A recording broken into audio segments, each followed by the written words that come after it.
Going live soon, folks. Just getting everything set up. You know what? I can talk to y'all while I'm setting this up. What's up, everybody? What's going on? It's your boy MM2K. We're going live soon. We're about to set up shop. Just give me a second. I'm sending out notifications and stuff like that, letting people know that we're live. Reaching out to all the homies. We're gonna talk about it today, man. We're gonna play some games while we're doing it. I've been itching to play some games this week. Okay, hold on. How come? I can't get my boy.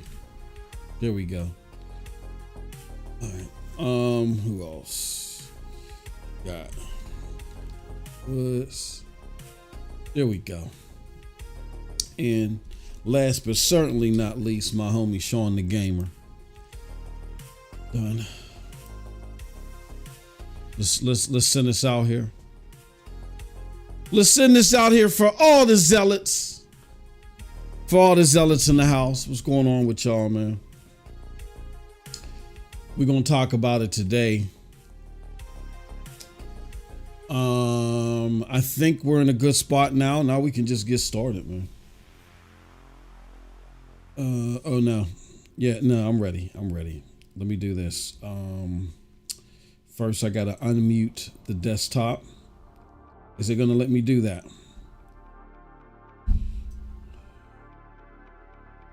Jesus Christ, there we go. All right, so the desktop's unmuted. And now all we gotta do is go to the right scene and we good to go, y'all. KC in the house, what's going on, brother? Good to see you. We gonna talk about it today. This is not a game or let's play or game stream. For those sensitive to console war conversation, we gonna talk about it today. As I said yesterday in the tweet, I had showed this clip of Siskel and Ebert, right?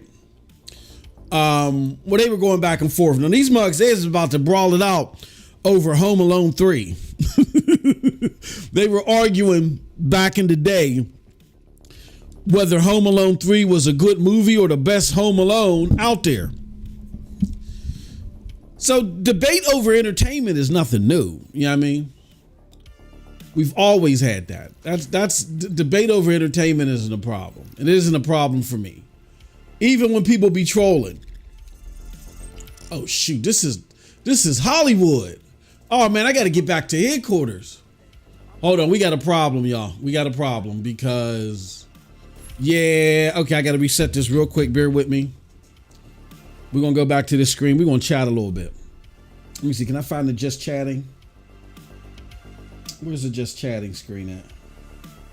We got to chat a little bit because I got to fix this. Oh, where's that, man? I got to organize this. I got a bunch of stuff in here that just serves no purpose. All right. Hold on. Let me pause this for a second. Got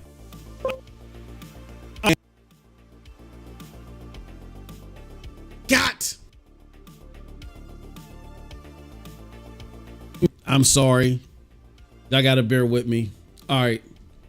Hold on for a second. I gotta do something. Hold on. Give me a moment. Let me hold. We're gonna get a. Let me.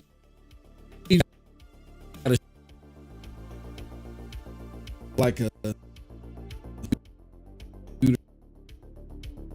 Do my. But we're gonna shut down my stream PC right now. We're gonna shut you down. We're not gonna restart you. We're gonna shut you down. All right. And then he says, do you have Dying Light 2? Nah, Casey. I've been thinking about getting it. And guns in Dying Light 2. That really disappointed me. To hear that revelation that there were no guns in Dying Light 2, that disappointed me. Let me okay, Okay, so now I got to find out what I got to do. Okay, that's that one. So now we got to find why my just talking panel.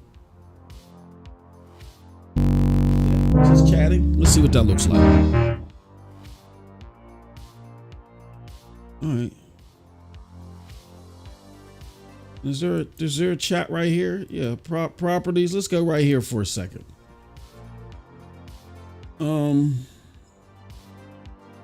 I'll tell you what we can do for that. We're gonna pop this out.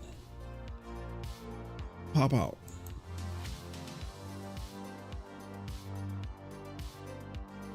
And we're going to go back to OBS. We're gonna put that in there.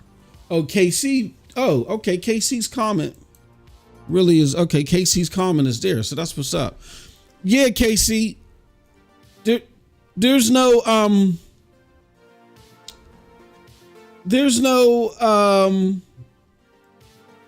guns, and I can't have that, man. Why is it? Hold on. Is this a video?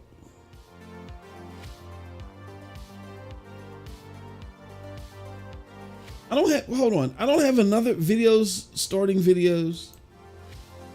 What? What the hell is this? Stadia video? Oh yeah, this is all messed up, bro. We got to fix this.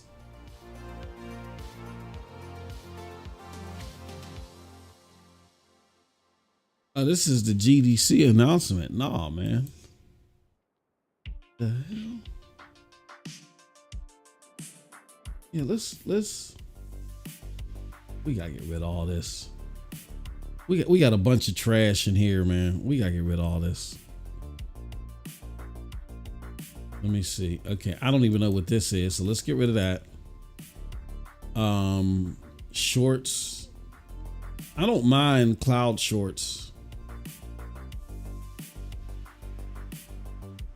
AML shorts. I don't mind that. But let's add some other stuff too. Add directory. All right, where can I go? I think I go to here. I'm sorry, guys. We're gonna get started in a second.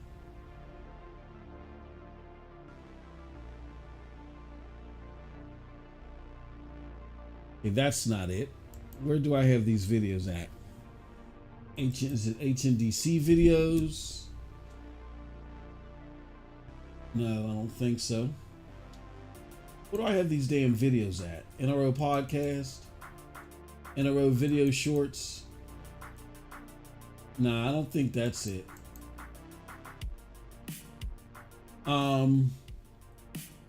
Game by platform, it's these. Okay.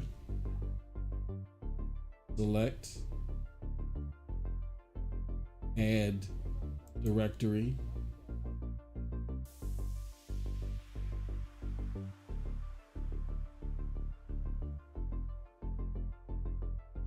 I'm confused now. Hold on. What the fudge?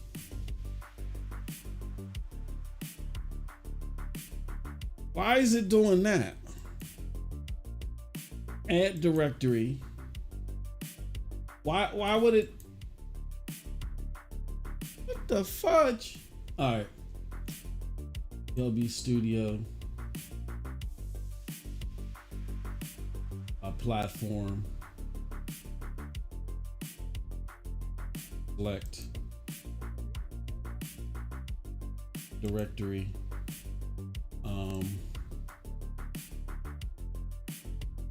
LB Studio. We're starting. We're getting there, y'all. We're getting there. All right. Now I think we're in a good place. And so then can I shuffle the playlist? Yeah, playlist is shuffled. All right, now we're in a good place. I just got to understand what the hell this is. What video is that? Browser source Stadia. Nah, we going to cancel you. There we go. All right. So I got to exit out this game. Give me a second. KC says, I was planning on getting Dead Island 2. I'm just waiting for the game to go on sale. There should be plenty of sales. Where you plan on getting it, KC? Where do you plan on getting the game? There should be plenty of sales already. But if I could say so myself, just get the damn game. I love it. I got gameplay footage here. Or you can go to Cloud Dosage. It's called Cloud Dosage Streams. Because I play via NVIDIA GeForce Now. You can go there and check out my Dead Island 2 stream. I love that game, man. Like, I got to get back in that game. I was fooling around a lot with what do you call that damn game? With Starfield. Trying to get my 30 hours in just to see if it was, worth the time, as everybody was telling me. And what else was I messing around with? And then I was beelining through the Cyberpunk 2077 story. And I'm gonna be honest with you. My personal opinion, I didn't enjoy either one. I didn't enjoy just beelining the Cyberpunk 2077 story because honestly, the story is boring. Like, you got to do the side stuff. You got to sprinkle the main story in with some of the side stuff to me. And just beelining the main story so I can get to Phantom Liberty was boring.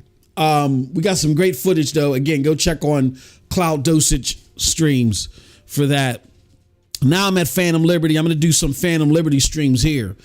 That being said, then I did Starfield. I did 30 hours of Starfield, and that felt like 30 hours that I wasted. Like that's 30 hours I could have put towards Dead Island 2, Remnant 2, Baldur's Gate, like all these other games that I've started that I haven't finished. I was really disappointed in what I got out of that game, or the lack thereof. He says Steam or Epic Games. Okay. What I would do here, I'm gonna put it in the chat. You're going to want to go to a place called All Key Shop.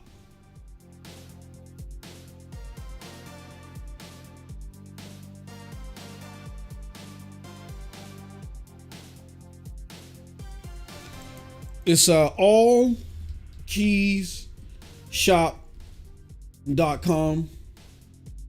Go there and see if you can, you should be able to find a good price on Dead Island 2. Like, let me go there.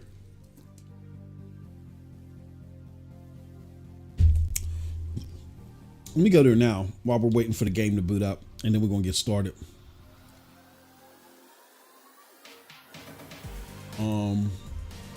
All Keys Shop. All right. So it's all key shop. I'll put it here. This is what it is. I'm gonna put it in the chat again. Go here. And then compare, like, just put in your game, Dead Island 2. And it's gonna go across the internet and give you the best price. Now be careful where the game is tethered to an account. Like, I'm looking at one that says Dead Island 2 Epic account. That means that someone is going to sell you their Epic account for, and the price is like $8.44. You don't want to deal with crap like that. But let me see here. Dead Island 2.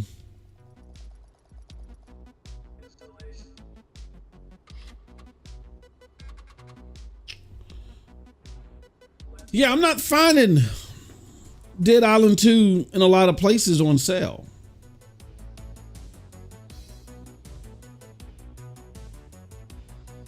Why is it All Key Shop blog? I may have given you the wrong. Oh. Okay, that is it. Now it's blog. That's weird. Yeah, Dead Island 2. I don't see any sales on Dead Island 2.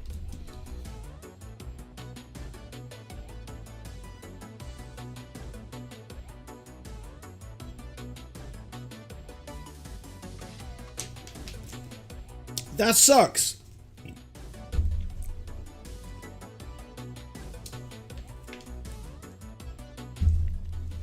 There's not a lot out here for Dead Island 2. That really sucks. Hold on. There is a couple of pages. I missed it. Dead Island 2. No. No, there's not. Oh, no, there's a few pages. I just want the game. Can I just filter the game?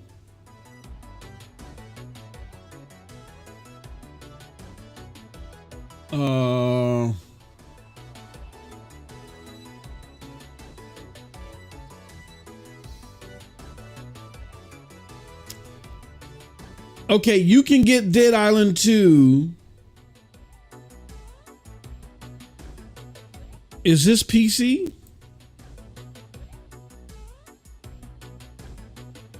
Oh, here. Okay. Dead Island 2. You can get on Fanatical for $32 or 32 euros. If you go to Fanatical right now, there's no coupon to go with it. But if you go to Fanatical now, Epic Games got it on sale for 36 euros. But I'm going to give you the link.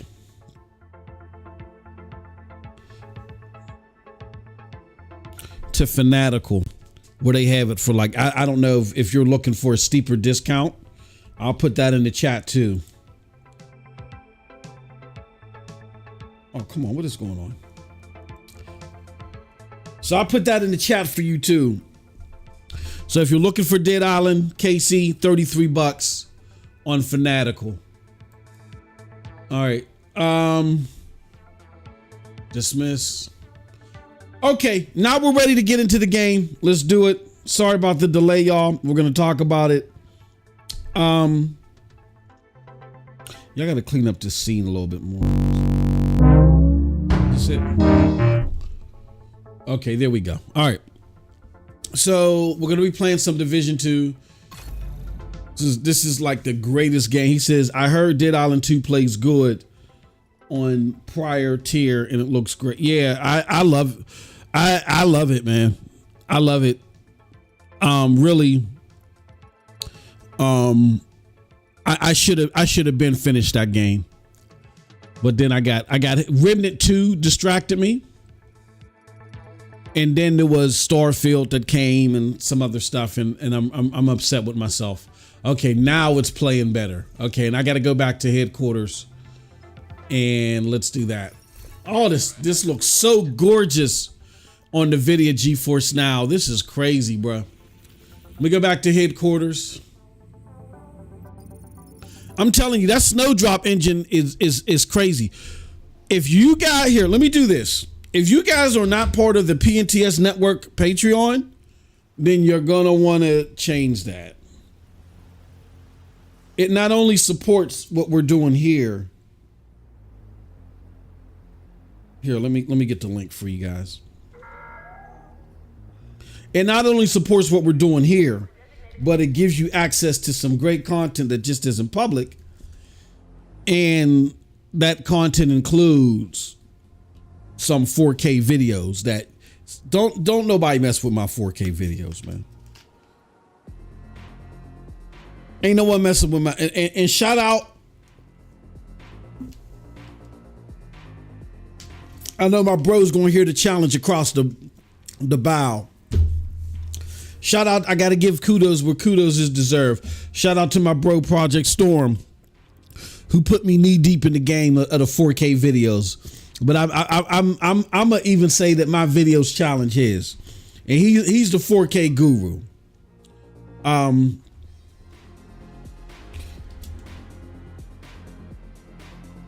If you don't know who Project Storm is, just look for his channel, Project Storm, on YouTube, and you're gonna see some great 4K content. I'm gonna present the challenge and say mine's is even, and he's the one that put me down. I'm gonna say mine's even rival his. You know what I'm saying? People probably gonna get on the horn with him and be like, oh, oh. Storm, he said his rival yours. Ooh. But yeah, that Snowdrop engine is beautiful, bro, and you're gonna want to check it out. Now I forgot. I gotta get the details. It says rogues have outfitted all hostiles with energy shields, which deflect the majority of damage type. However, these shields have proven quite dangerous if introduced to proper stimuli, damaging shields hostiles with explosive. Okay, so now I gotta switch. Okay, view rewards. Claim this reward. Let me claim this. All right. How many more days are left? Okay, they still got 5 days left for this. All right, let me do this. Let me go. I got to change my gear.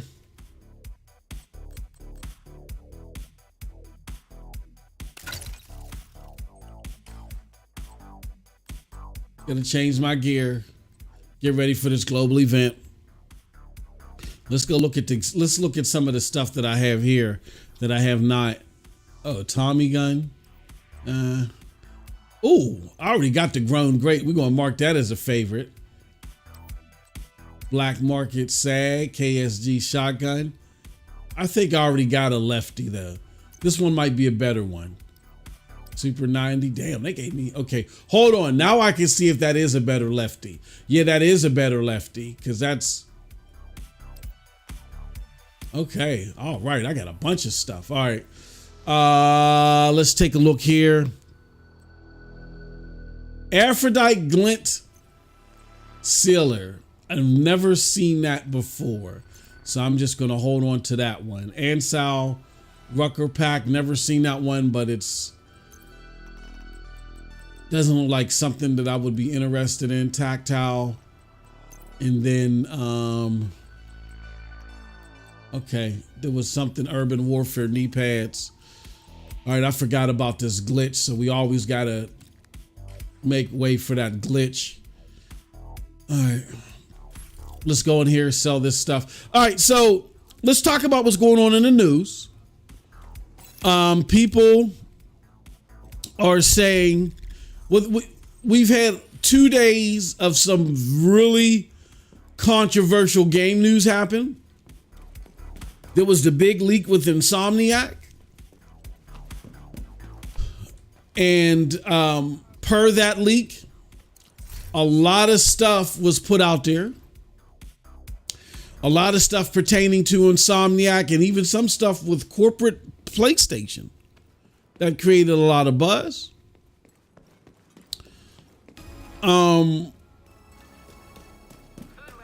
There were questions about PlayStation being fearful of Xbox now, and they're fearful of them now when PlayStation's doomed.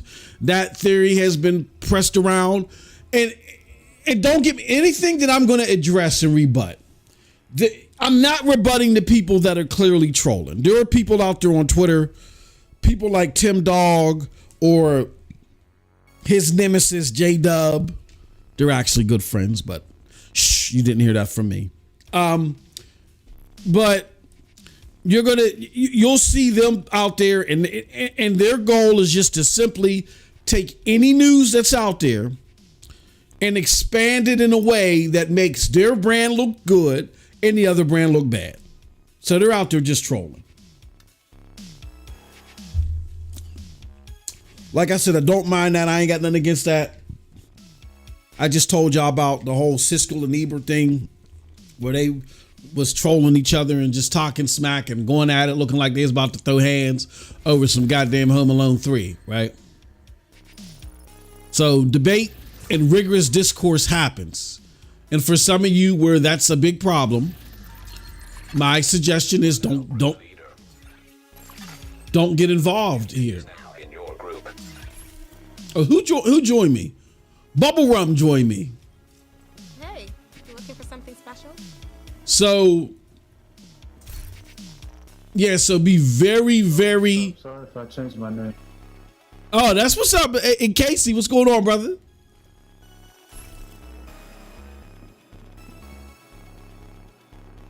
So let me see here. Is that you, Casey?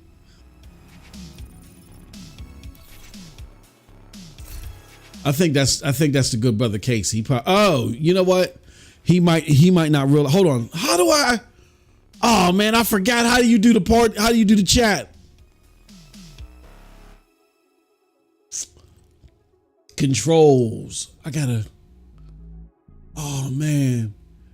How do you do the? I keep forgetting. Video. Gameplay.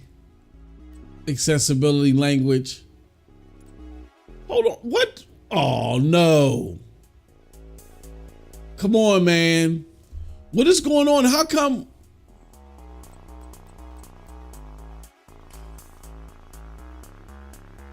Accessibility, third-party gameplay, controls. How do you? Because I got to talk. I think this is Casey. Aim assist. Oh, man. Audio. This is disable voice group. Okay. Proximity volume. Yeah, I got the proximity volume on. Okay, push to talk. Yes. When enabled, hold a defined key map. Oh, it's in key mapping. Okay. Damn it. No, I don't want to edit key. No. Push to talk. Oh, C. Okay, hold on. Let me try this. Hey, Casey, can you hear me, bro?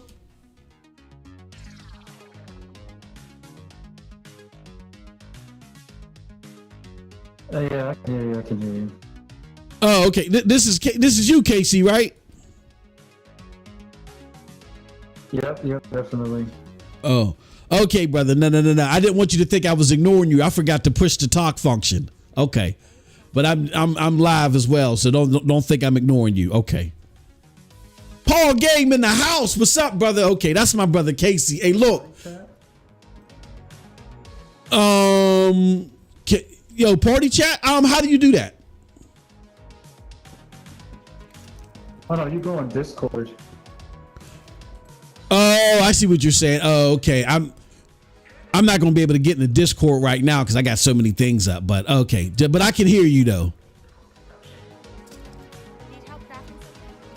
Okay, all right.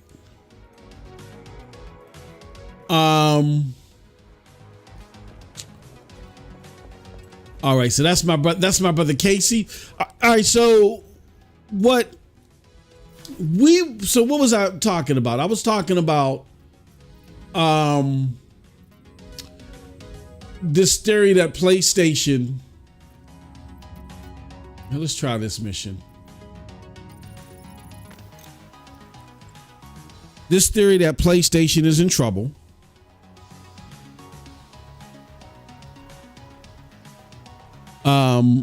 Because of the leaks. And you got Zealots. I'm waiting for Casey. You got Zealots that hold on.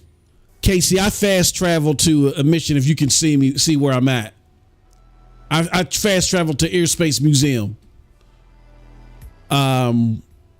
So there's people that think that the PlayStation is in trouble because of these slides that they saw where Sony was basically doing a risk analysis. And via the risk analysis, Sony said, look, oh shoot. Sony had said, you know what? Based upon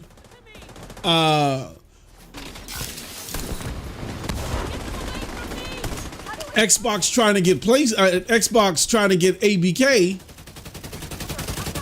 like we're gonna have problems. You know, if we don't, we're gonna have problems in securing our dominance if we don't address some things. And some things we're definitely behind on are XYZ, right? So people are looking at that and they're like, see, PlayStation is in trouble. I told you they suck and they're done, right? And they don't know what to do. Here's the problem that theory creates. It just shows that people don't pay attention or read, or they don't understand or validate what they're looking at to understand the context. Context is thrown out the door just so people can get a leg up in an argument on Twitter, right? And okay. Oh shit. If you want to sit there and battle someone on Twitter and argue someone and win a debate on Twitter, that's all fine. That's fine. There's plenty of people that can out debate you on anything and be wrong. You know what I'm saying? But still, perception is 9/10 of the law when it comes to this console war stuff out on Twitter. That's what it's all about, right? And I get that. And I don't have a problem with that. But console war on Twitter does not equate to success business-wise. And there are actual people, these are not trolls, these are actual people in real life who see stuff happening on Twitter as far as console war debates and talking points. And they're like, these group of fanboys, they lost the console war debate today. Sony's in trouble. Like, they really believe that. It's crazy.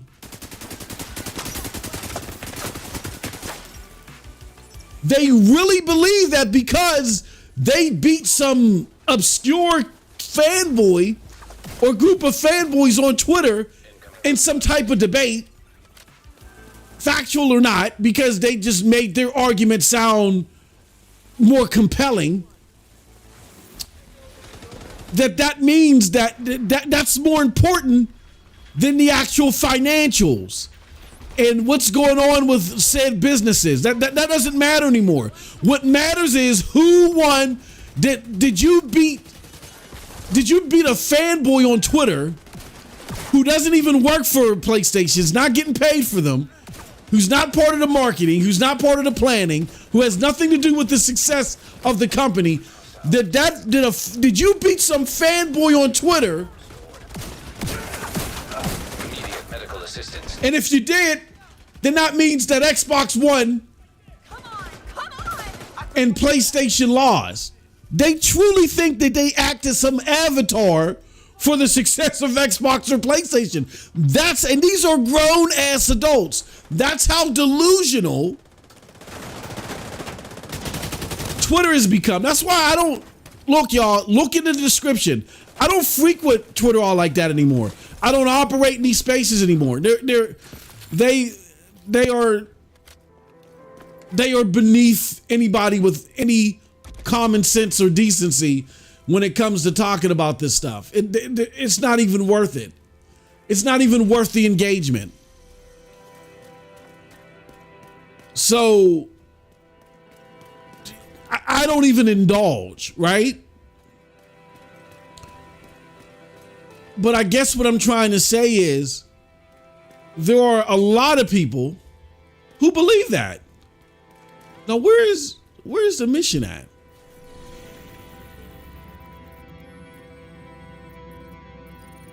There are a lot of people that believe that because they beat said person, said mystery person on Twitter, that they act as an avatar for their favorite brand and their favorite brand laws. Now, again, I know I sound like a broken record, but I got to drive this point home.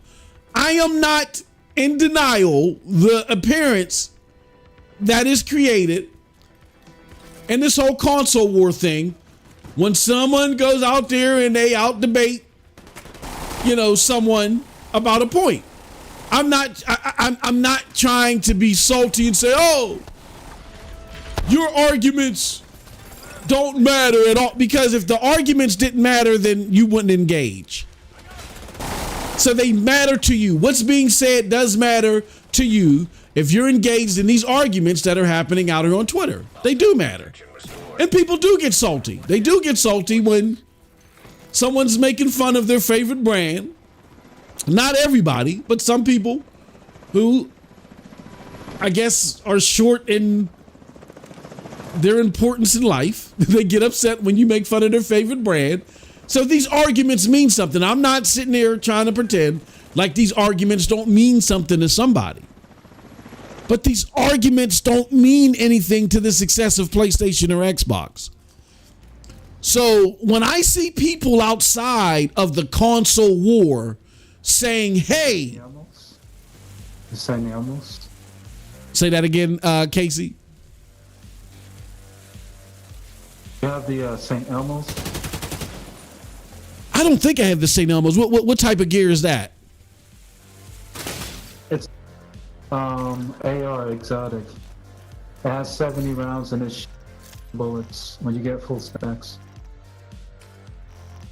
Oh no, I don't have that yet. Oh man, I can't wait to get a hold of that. Yeah, I've seen that.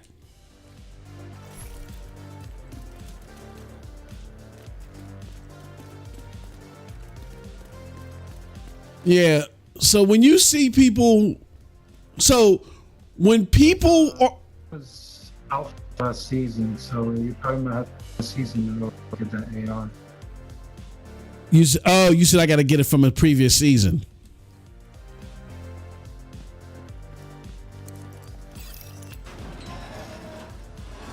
So what is confusing to me, True Virgil, laugh out loud. That's post up. Yeah. My brother Post is a little different. Post don't play no games, man. He don't play no games. He's in it. He's in it for the trolling aspects and for the engagement, man. Post don't play no games. Because that's what I'm saying. Anybody that asks you that is in this console war battle, like there are people that are in it for the pure debate of it. Like they're like, hold on, man. What you're saying doesn't jive. Here, what I feel like are the facts or the more plausible scenarios explaining this stuff. And there's people in it to troll. They just don't like a brand for whatever reason. And they just want to troll fans of that brand. That's all it is that they want to do, right?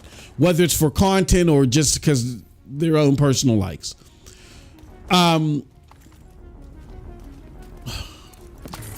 Post up is a little different. He's the unicorn in the situation because he'll troll. He's looking for ways to troll, but at the same time, he just has this affinity for Xbox that I don't understand because he don't play games. And y'all can sit there and say, "Oh, MM, that's cold, man. What are you talking about?" Anybody that frequents Twitter 24/7, that does podcasts, but don't do regular gameplays, and then when people pull up their stats, they short on everything that they capping for, don't play games. I'm not degrading his ability to argue what he argues. On the target. I can do that by debating him. I'm not saying, oh, he shouldn't be listened to because of that. No, I'm just saying that he's like a hybrid. Like he has this affinity for Xbox for whatever reason, but he ain't playing the games. But then he likes to throw a little bit of trolling in there too. Serious trauma detected. You know what I mean? So Asymmetric encryption protocol detected. Installing backdoor. but anybody that is not playing games, Jesus Christ, that's out here regularly, damn it. Agent out of action. Oh, damn, they took my ass out. Anybody that's out here posting about games on Twitter every 5 minutes. Got this to say, dropping the videos, dropping the taxi cab confessions, doing podcasts, mind you, but you ain't seeing them doing any gameplay like how we do here. Like even in my bad days where it's hard for me to play a game in a particular week, you at least get one stream out of me every week. At least.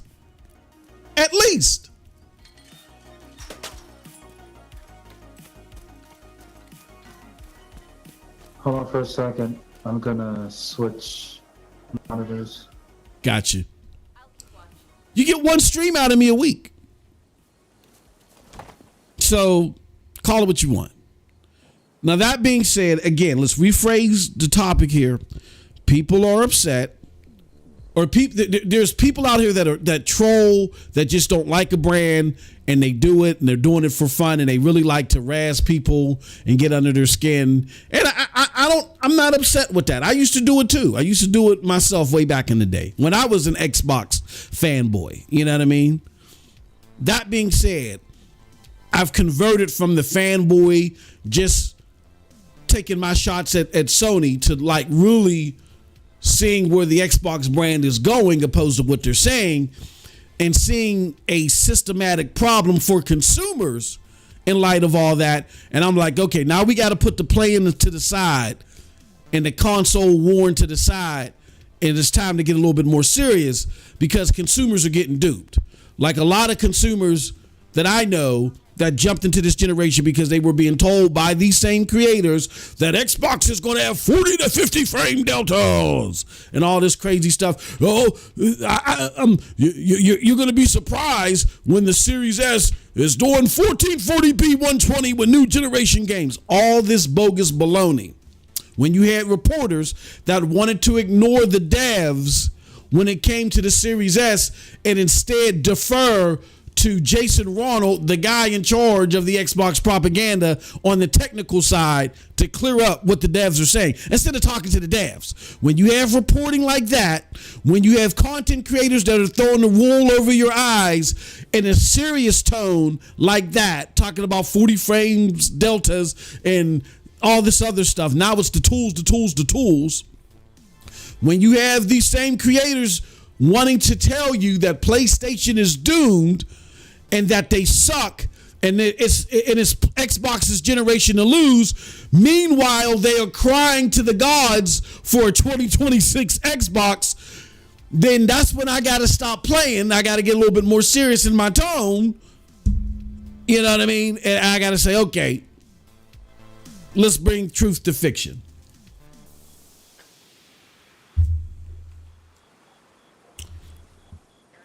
So in light of Xbox fanboys looking at that leak and then them saying PlayStation is in trouble, we told you they were afraid. There were some critical things that they did not look at in that assessment. The most critical thing. All right, cool. The most critical thing is they didn't pay attention to the date. The slides that they're getting all creamy knuckled over were, I think, originally drafted in 2021 and recently updated in 2022. Hostile protection right? removed. So that's before the deal even closed, right?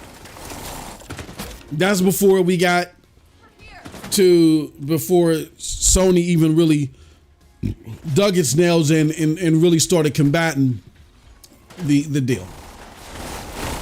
And by y'all highlighting those slides, they don't realize that they're not proving that Sony is afraid of Xbox in some way to where they feel like they're doomed today.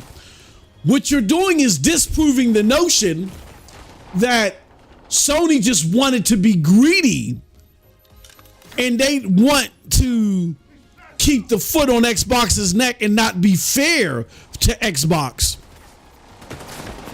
That was the argument that y'all were making on why they were refuting the ABK deal. No, they had legitimate concerns. They had legitimate business concerns. And those legitimate business concerns were expressed in those slides that were generated originally in 2021. 2023 is a completely different year. Not saying that some of those concerns still don't exist, but as far as the maybe what about and what isms about how they're going to change their strategy to answer what Xbox might be able to do, that has severely changed. Why? Because in 2023, with still 1 month to close out, Restored protection. PlayStation has outsold Xbox 3-1. And Xbox, and I don't want to hear this stuff about it ain't about sales anymore, because Xbox is not making up the gap anywhere else. And the only place that they'll be able to make the gap up in next quarter is in their third-party activity via ABK. So the only way that Xbox can try to make as much money as PlayStation is by being a third-party publisher. It's their third-party publishing that is going to have their revenues a lot closer and close the gap a lot more significantly. It's not their individual and their exclusive efforts and their platform efforts. It's their third-party efforts with ABK. And they still don't outperform PlayStation.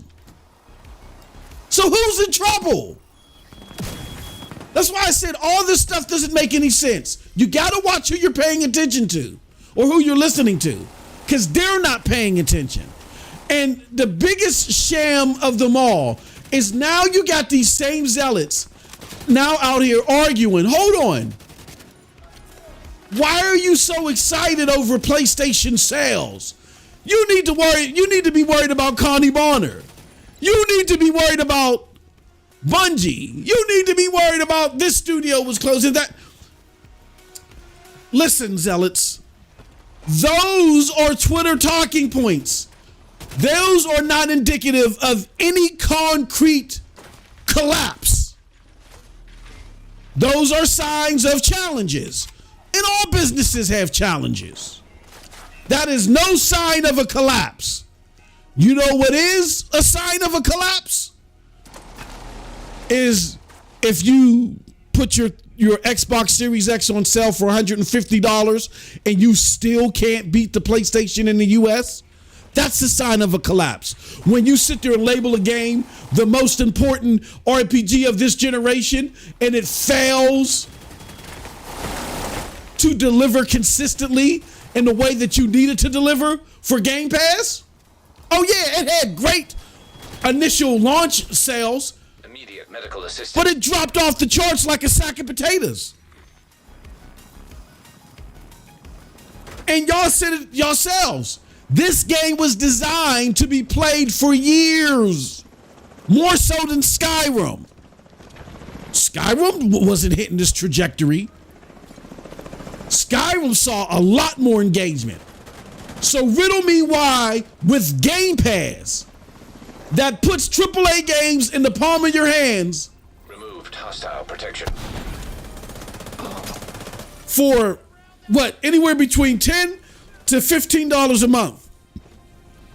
How the most important RPG in the generation is falling off the charts. And it's not spurring more console sales. Sales don't matter. Okay, where are you making it up in your exclusive platform attempts? Nowhere. Where is Xbox content filling the gap for what you're losing out in console? Game Pass isn't. You're far behind in Game Pass. Even with Game Pass, I mean. So Game Pass isn't filling the gap. Your consoles aren't filling the gap. The cloud isn't filling in the gap. The only thing that you'll try to brag and boast over behind people like my good friend Tim Dog is when your revenue is close to PlayStation's next quarter. That is based upon your third-party activity of Activision Blizzard. Because believe you me, it has nothing to do with the content that is exclusive to Xbox. So stop it. Hostile protection restored. So when you sit there and say PlayStation is in trouble, hold on, they're in trouble. Why are you paying attention to sales? You're supposed to pay attention to sales. This is a business. This isn't a Twitter popularity contest. This is a business. Sales and revenue matter. They determine the success that you're seeing. Not how business idiots or people with low business acumen System malfunction. determine challenges that businesses may see.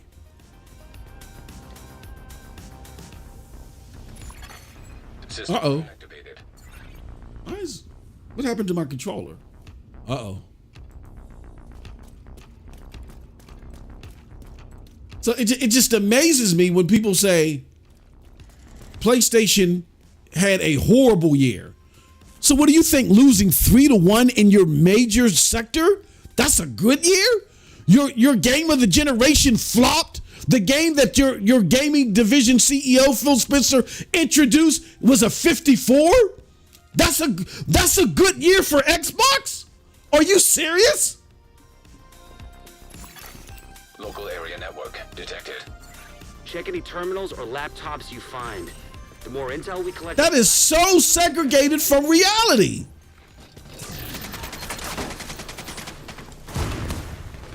You're supposed to pay it. This is a business. Hostile protection removed. We got more Twitter engagements. Tell me, what is the rate of return that a Twitter engagement gives an investor?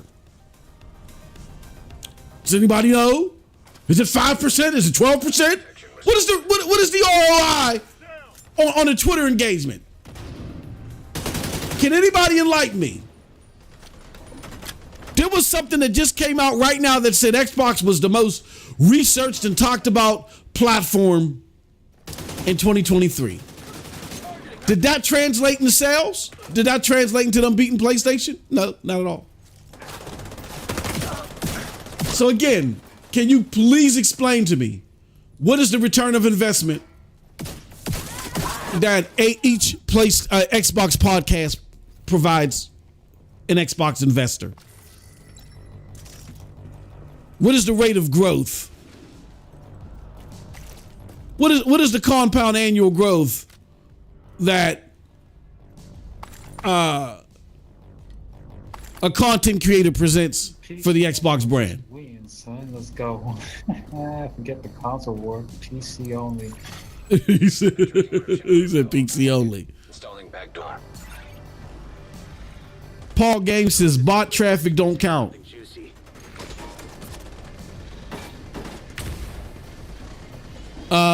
True Virgil said most of us that game do it to release stress. Post-ups, true hobby is debating and protecting execs, arguing with other men. I don't know what his motivators are, man. I have no idea what his motivators are. But he loves twerking it up for Xbox. That's all I can confirm. Why? I couldn't tell you. He loves twerking it up for Xbox. But I just found, as someone that's been in business for over 25 years, I just found it amazing that people that supposed gamers are actually out there arguing, what are you paying attention to sales for? What are you paying attention to whoa, Jesus. What are you paying attention to what the consumers want for? It's all about who's winning the fight on Twitter. That's really their argument. 75% complete. Connection remotely terminated. Shit, they cut off the terminal. Like PlayStation is really sitting out there like, well, I mean, we sold 50 million consoles, but J-Dub couldn't get that W for us on Twitter today, man. Yeah, I'm gonna need you guys to pack up and go home. Like what? Yeah, man. Tim Dog really gave it to J-Dub this week. Yeah, your severance package will include your dental plan, and that's it. I'm sorry, you got to go home. Like, people are feasibly, and they're dead ass. They're angry. I can tell that they're pounding their desks as they're typing this. What are you paying attention to sales for? Why do sales matter? Connie Bonners is gone. These puppies are sick, bro. These puppies need to be taken out to the backyard. Like old Yeller. Taking out their misery, bro. They're sick.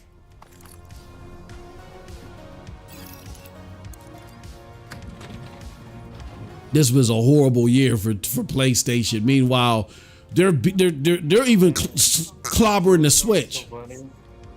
Right. What's that, bro? So the time when I was on console, right? The time when I was on So console. far, it is the only planet. So I've been on PC for like 6 and 8 years now.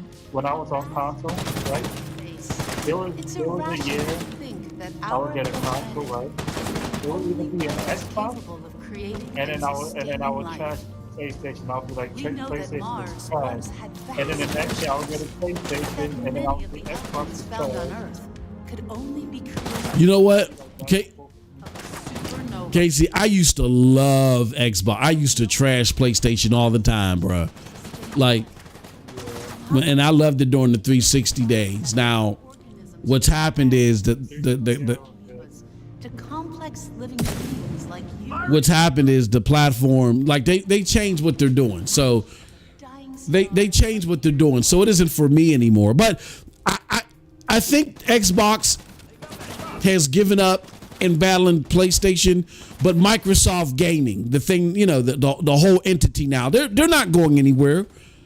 And me, I love PC Game Pass. I don't know about you. I love PC Game Pass. I love the games that they got on PC Game Pass because I get to play them on the GeForce Now. But PC Game Pass is great. Yes, definitely. GeForce. yeah, PC, yeah. All of that. No, the beauty of it. Yeah. You're right. Yeah, PC Game Pass is where it's at. Game Pass is good.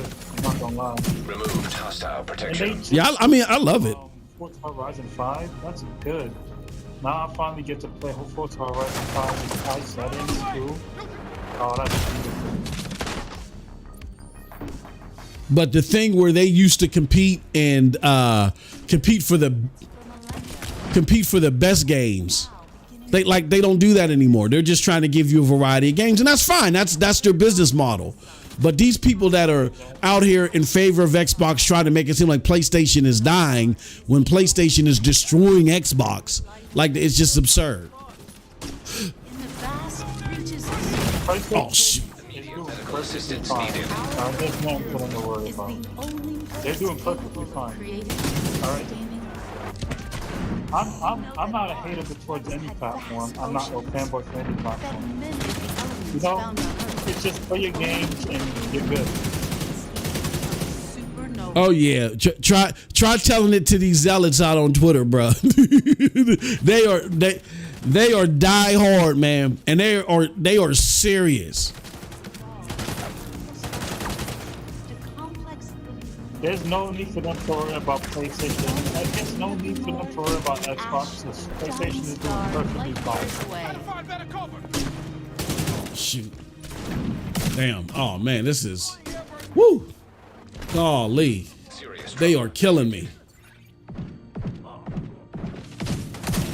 I gotta get this dude up top, but yeah, it's comical to me. I feel like grown people be doing this on Twitter. They're like trolls. Oh yeah, oh yeah. I mean, it's just amazing to me when I see people sit there and say that you know what, who cares if your console is selling well, because we made this argument on Twitter, and the argument on Twitter that we're making, like, our fanboys are arguing better than your fanboys this particular day, so you got something to be worried about.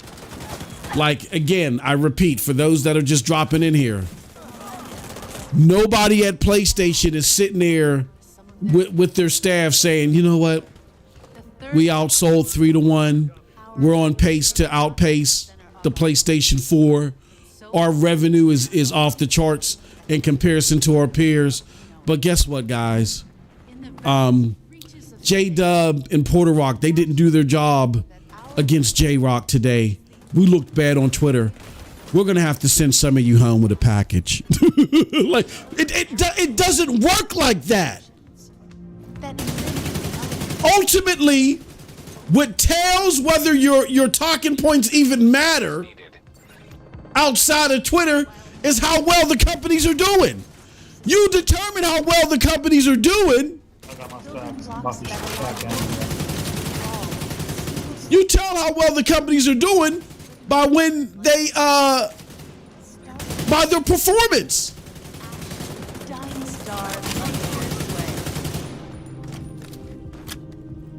That's like if you have a dynasty that keeps winning, going to the Super Bowl or winning the World Cup every year, and let's just say they have a situation where a star player here and there got injured, had a DUI, had some type of controversy, but each year they keep winning. And the team that keeps losing keeps saying, you know what? Oh yeah, they're not. What the hell just hit you? That shit was hard. Oh shoot! God damn it! Ah, they got me. Yeah, but that's like the team that never makes to the playoffs or never makes the tournaments. They're like, yeah, well, I mean, oh, hold on one second. Who the hell is this? I'll switch my carrot and I'll get you a little bit.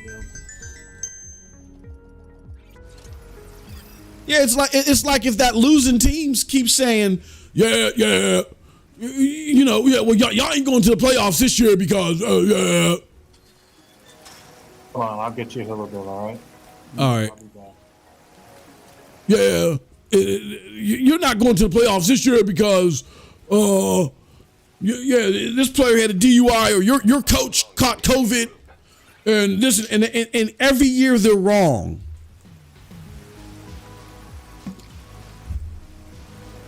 Every year they're wrong.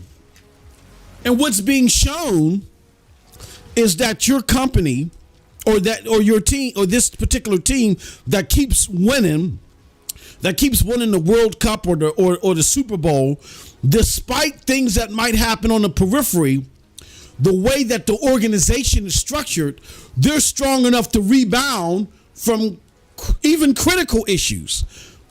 They can rebound well from critical issues, still get their product out as planned, still deliver to their consumers in a satisfactory way to where you may not have any critical events. You just can't meet any litmuses or you can't win any games. All your players may show up on time. All your players they could be saints. They could come straight from church to the field and back to the church. And they have no controversies, but they can never win a game. What does that tell you? If this company has a lot of things happening behind the scenes, but yet they remain on top, and this other company is uneventful, not really having anything, but they just can't meet their expectation. What does that tell you? Agent has joined your group. That tells you that the one team has more talent than the other.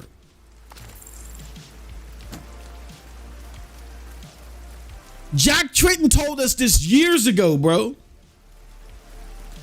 that the way PlayStation operates is that they don't sit there and get all creamy knuckled about you getting this award or you getting that award. They can give a damn about individual accolades. They focus primarily on, what are you doing for the brand? And when you're no longer fruitful for the brand, your time is up. Time for you to roll. Peace. Sayonara. They don't get caught up in that individualism. When you work for PlayStation, you work for PlayStation. PlayStation don't work for you. Damn it. And some people may hear that and say, oh man, that sucks that, that companies don't, companies like Sony don't relish in individual accolades that much. I mean, yeah, if you're in your field, sure. But there are low margins of failure to be had when you're number one. When you're number one, there's got to be standards that are set. God damn it! Shit. When you're number one, standards have to be set. Agent incapacitated. And when standards are set, sometimes they're tough. There's got to be a lot of unselfishness and a lot of high standards set. And that's what PlayStation does. PlayStation sets a lot of high standards. Yoshida to Corey Balrog. Hey, bruh, what you currently got planned for God of War, it's not hitting. You're going to have to do something else. Go back to the drawing board with that one. And guess what? One of the most critically acclaimed games that we've had in years.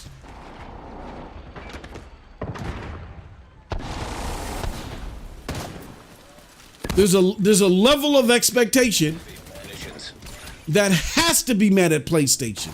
And it's not like that at Xbox. Xbox just tries to brute force its status now with its money. And they don't incur the talent that's needed for quality. They're just trying to brute force their way with money.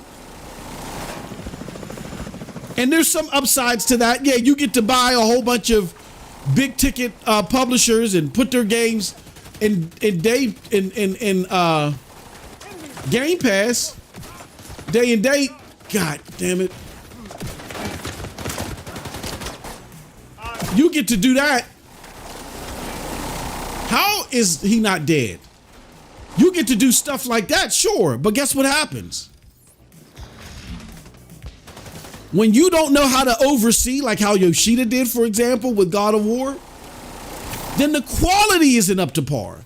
And if the quality isn't up to par, as we see in gaming, then you don't get the drive and saturation. The quality has to be up to par. It's not always about value, particularly when it comes to gaming. Why?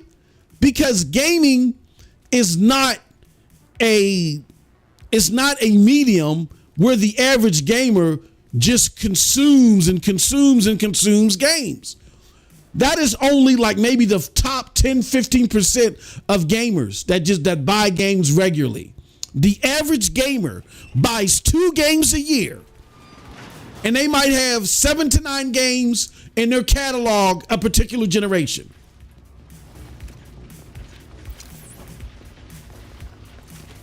That is the average gamer. Division's here.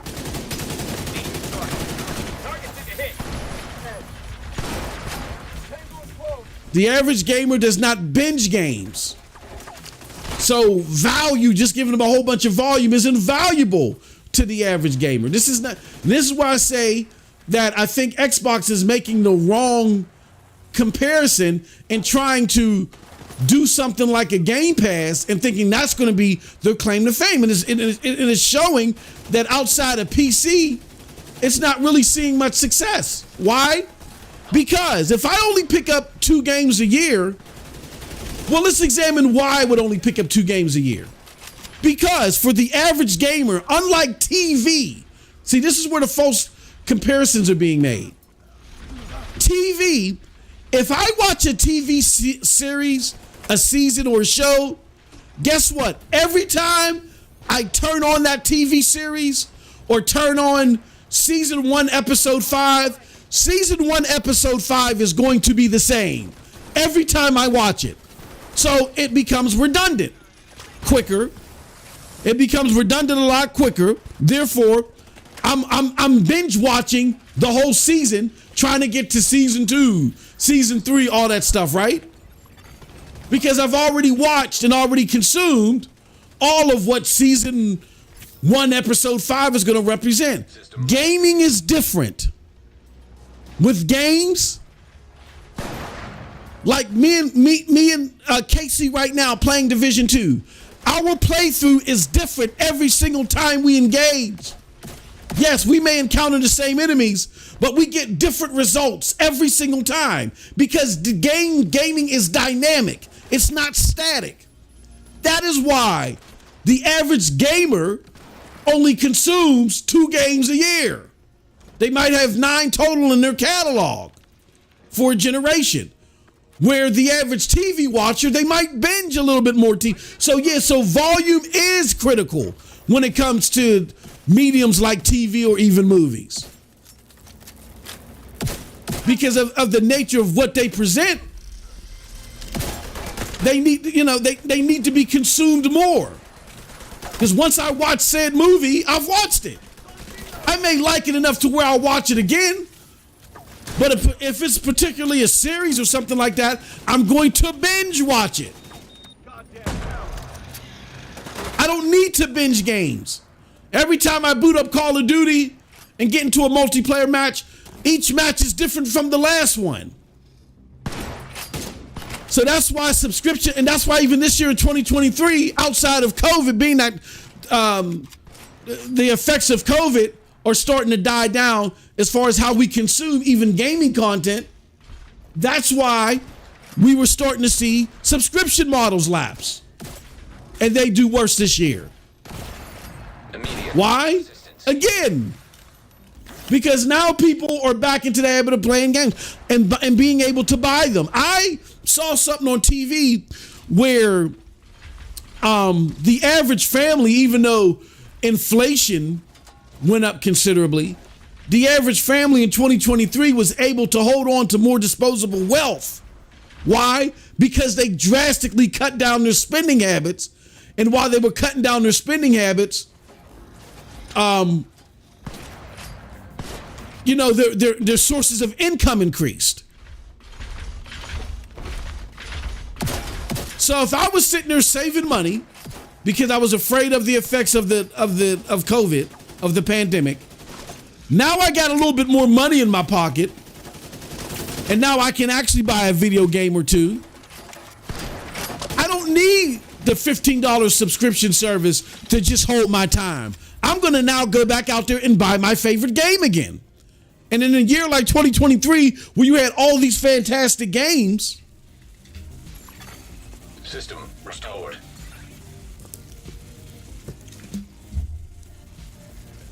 Opposite of Alan Wake 2, people are buying them.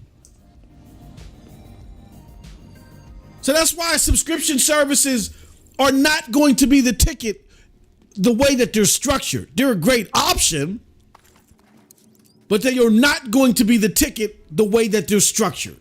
And I think Sony is right in not leaning too much on them. When Sony made that slide and they talked about how their model was dated, didn't PlayStation Plus increase significantly in its offerings? It sure did. And guess what happened? PlayStation then was able to close the gap on Game Pass considerably. Not all the way, but considerably.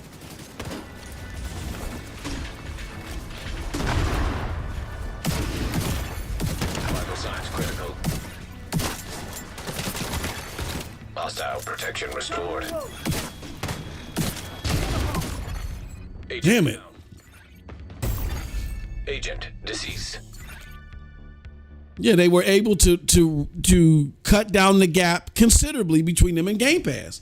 I think the last time it was reported that PlayStation Plus's 2 higher tiers were at like 14 million, where Game Pass's upper tiers are at like 30 million.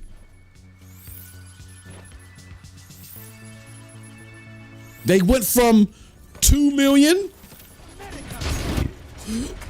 to 14 million just like that. That's a considerable leap. So if you look at the time to when those slides were created, it was dated. It was seriously dated. But you look now where, again, the engagement with PlayStation Plus is significantly higher, and Not only is it significantly higher, but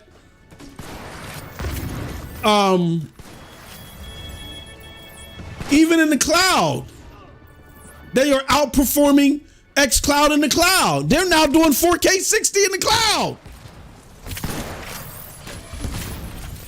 So wouldn't you say that they've addressed most of the outdated concerns that they had? And some of you might be saying, well, no, they're not day and date yet. Well, when they tested the day and date model, guess what happened? Well, they didn't do day and date, but they put Horizon Forbidden West in PlayStation Plus sooner than they originally planned to. And guess what? They had an $85 million loss. It cannibalized revenue.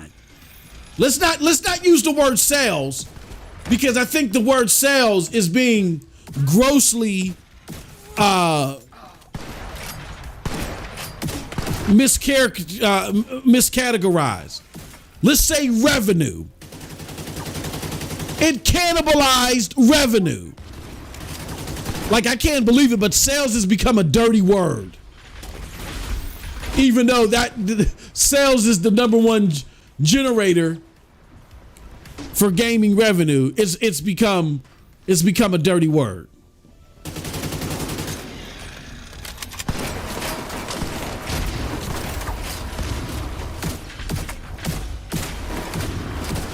Or at least the number one generator in the console space.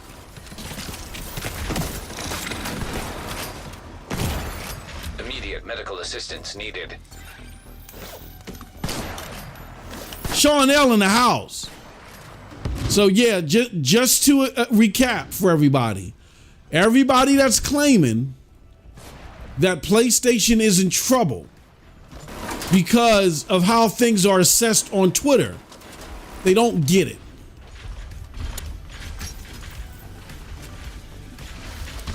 And they're making up anything. Protocol detected. Installing backdoor. They're making up anything to try to distract from the fact that their favorite brand is not doing well in business. I want my platform choice to do better at business, not Twitter.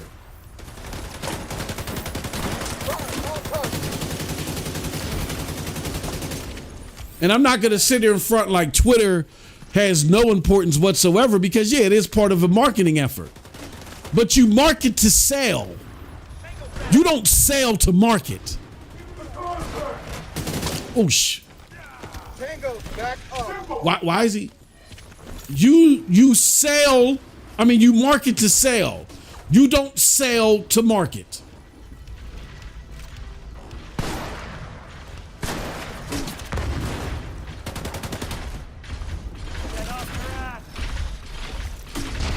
Damn it.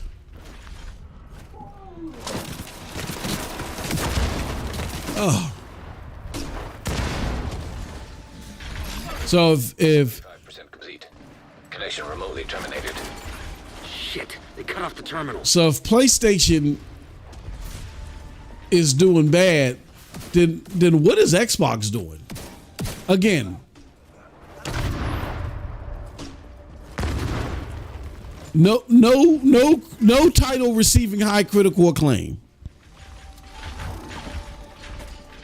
Engagement, even for Starfield, not reaching the sustained levels that they set it out to be. Like, Starfield is not, again, when you look at Starfield and you look at what the expectations were that they set out of their mouths themselves, Starfield was not supposed to have the drop off that you're seeing now.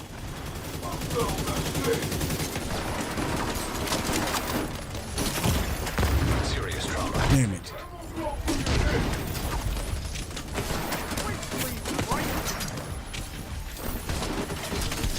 It is not to have the. It is not supposed to have the drop off that it's experiencing now.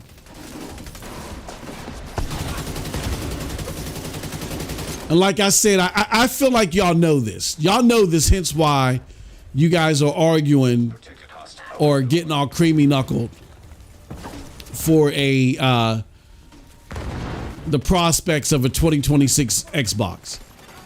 Heavy ammunition detected. Like, people will argue with me about the Xbox 360. This is one argument that I cannot side with the PlayStation enthusiasts on at all. They say that the PlayStation 3 won that generation. Absolutely not. The Xbox 360 sold more software. What, even if the console did, eventually years after the generation did, you know, consistently solidify more console sales. The Xbox 360 decimated it in software sales. That's what it's all about. So it's kind of like the same argument where we say, it's the same argument that I just made. You don't market. I mean, you market to make sales. You don't make sales to market. So you sell consoles to sell software. You don't sell software to sell consoles, because the money is in the software. So if they sold more software, then they won. Damn it.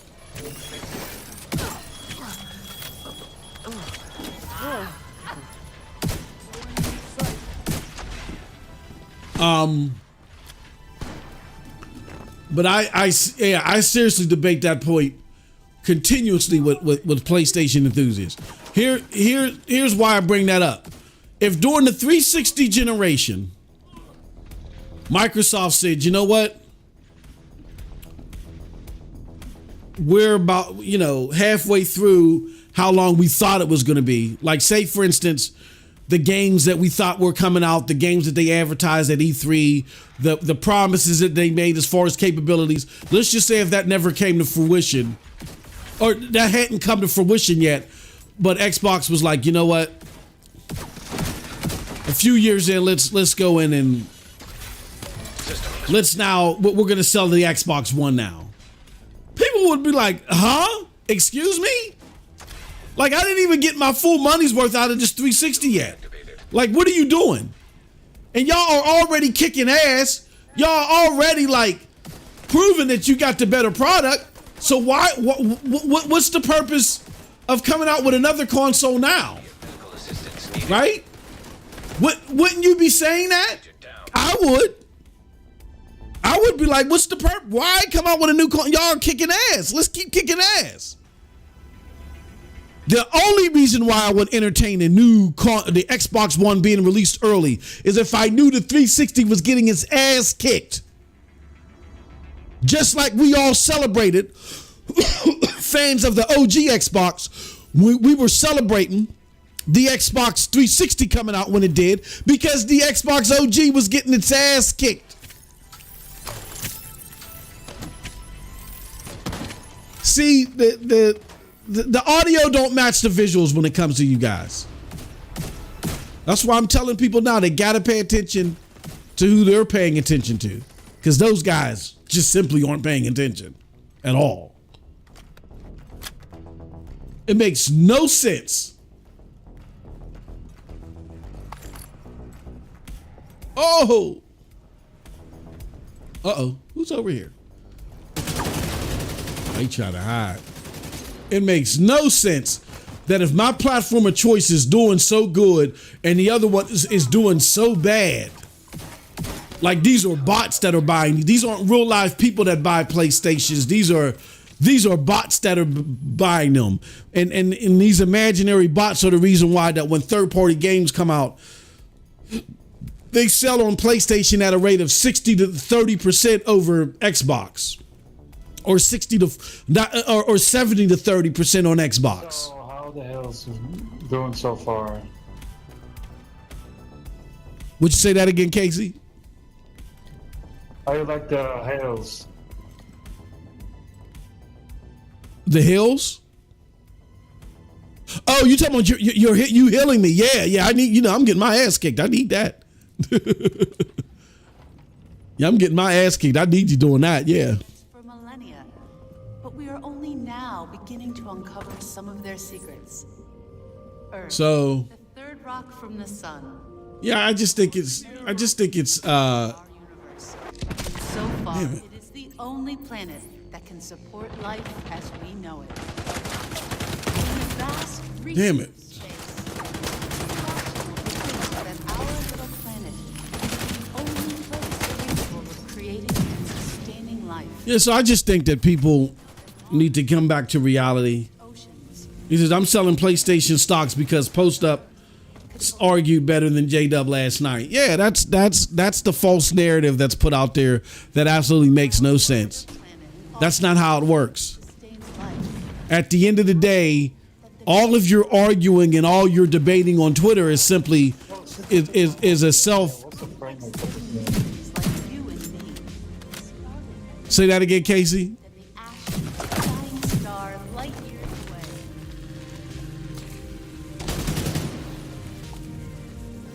All that arguing on Twitter is just a self-fulfilling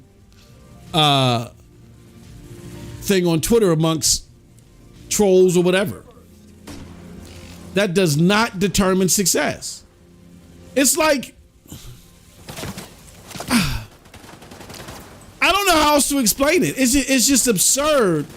That's the argument. It's like saying, you know what?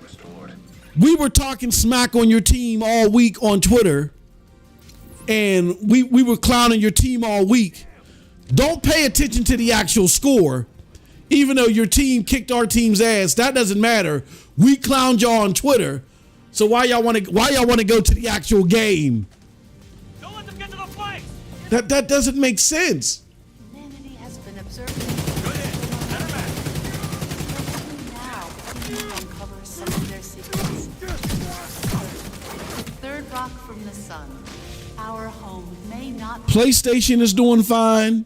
but so far it is the only planet Nintendo Switch is doing fine.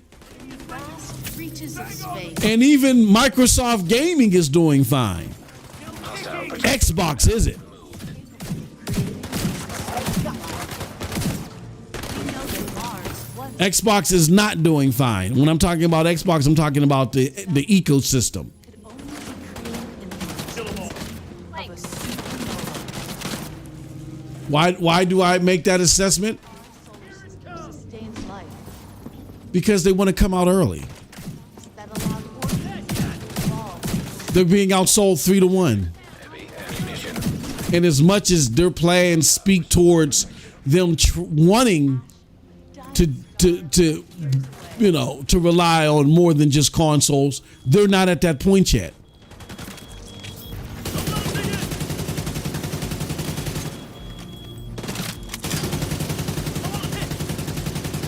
You don't get to say, it's like, again, I hate using sports analogies when it comes to games, but you don't get to say to the referees, look, I'm not shooting threes well yet, but once I start shooting threes, because we shoot way more threes than them, we invest more in threes. Once we start shooting more 3-pointers and we start making them, man, we're going to destroy them in points. So ref, don't start counting until we start hitting our threes. It don't work like that.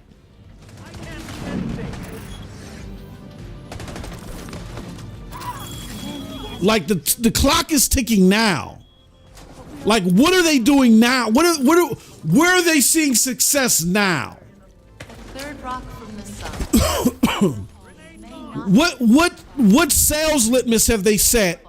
What standard have they set for themselves now in gaming, and they're seeing success off of it? To think that our And success is not only place capable Protect. someone saying nice things on a podcast. That's not success. Like, where are consumers? many of the elements. Like, are you saying, look, our revenue is going to go up 25% on Game Pass, and is it going up 25%? Our console set, like, let me give you a prime example. life. It's PlayStation set a litmus for themselves. I missed them with all them bullets. single cell immune. PlayStation said, you know what? We're going to sell 25 million consoles this year. And everybody said, what? You're going to do, how? How do you plan to do that? And PlayStation said, we project that we are trending so good that we're going to be able to sell 25 million, right? And right now it's being projected that they're at what, 22 million. And even if they don't reach that 25 million, they are extremely close and they've broken records already. And they're outpacing the PlayStation 4. Removed hostile protection. So that's what I'm talking about. Like, where is Xbox setting these high expectations for themselves? And where are they routinely meeting these expectations? They're not. Humanity has been observing the planet's The numbers that they set out to reach, they're not confident about them. their secrets. The only thing that they're confident about is, yeah, when we add our ABK volume next gen or next quarter, So far, it's the only we're going to see a significant increase. Of course you are. You're adding in a revenue from vast the top developer. I mean, the top publisher in the game. thing that our little planet is the only place capable Go ahead, you can shoot out of here. sustaining life. We know that Mars once had vast oceans. What'd you say, Casey? Many of the elements found on Earth You can shoot out here. Don't worry about it. I got it. Oh, supernova. okay. Hostile protection While restored. no other planet in our solar system sustains life, it's possible Now, how do I go upstairs? that allowed organisms Reach the second hall. single-cell amoebas to complex living beings like you and me started as nothing more than the ash of a dying star Well, you can light take years them. away. Hold on. How do I get up there? How do I get up there? How do I get to the second hall? No, he's still alive. You Oh. gotta clear the area first.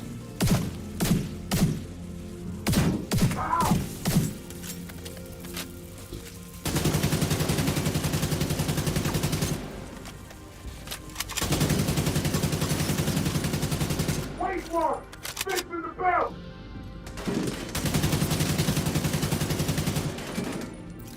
Armor's fucked up!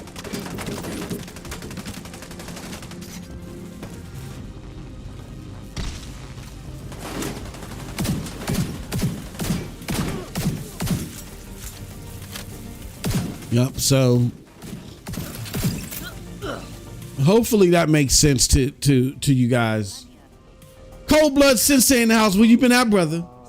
I'll be back. I gotta go get my brother. He says PS3 sold more software. Nah, Virgil, it didn't. May not be the center of our universe. So far, it is the only planet that can support life. Go to VG Charts. VG Charts will show you. Now, VG Charts may not be the greatest in estimates. They've gotten a lot better, but they may not be. They may not be the greatest in estimates. I mean, and you know, real time estimates. But after the data has been made public and it's out there, Hostile. their information is a lot more accurate. I know there's that IGN chart out there, but I'm not trusting IGN at all. I know IGN put that source out there. I don't trust them at all.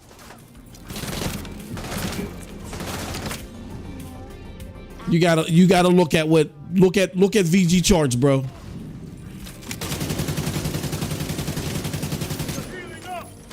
That's where me and the PlayStation faithful, we gonna argue today to the day that I die. Protection. 360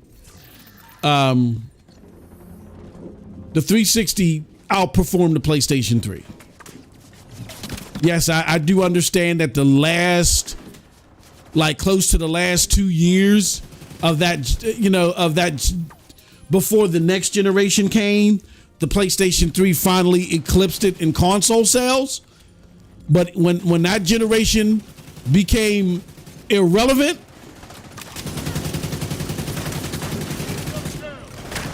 when that generation became irrelevant, and it became irrelevant 3 years after the PlayStation 4 generation started. The 360 was well ahead in software sales. And while that information was still being tracked all the way up to when it was finally being tracked, the PlayStation 3 had less software sales than the 360. Check VG charts. Now, As much as possible.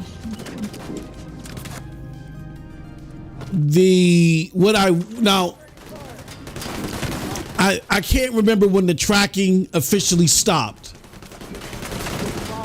but at some point in time, will the PlayStation 3 software numbers eclipse the 360? Of course. Why? Because PlayStations just in general have longer shelf lives than Xboxes. What am I talking about? In poorer countries, they're just, instead of them getting PlayStation 5s, they're just getting PlayStation 3s. And even though new games are not being developed on the PlayStation 3 anymore, they still sell software. No visual from here. Hostile protection restored.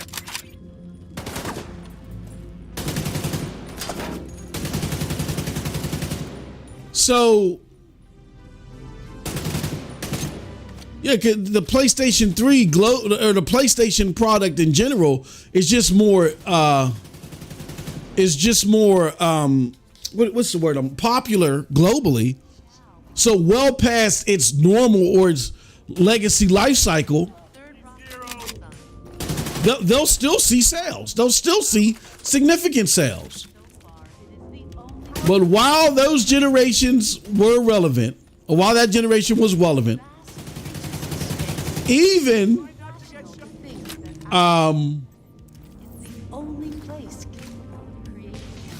a few years after the fact, while the tracking was still happening, the 360 won that generation. And I know you PlayStation guys, y'all don't want to admit that at all. I know y'all don't want to admit that, but it's the truth. I'm sorry. It's true. But that's the past. And as much as I relish in the success of the 360, I love it. It really invigorated me in gaming and showed me what gaming was capable of. And I love it to this day. That's in the past. And this is not your grandma's Xbox. And I don't mean that in a good way.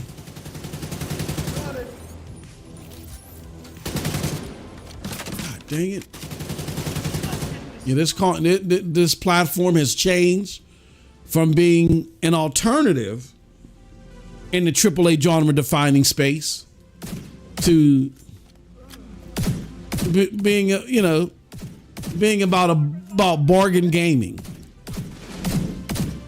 And how do they present this bargain gaming in an era where publishers and developers are fighting to keep their lights on? So they're debating on how games are still even going to remain the price that they are and it still be plausible to make AAA games. How can Xbox do that?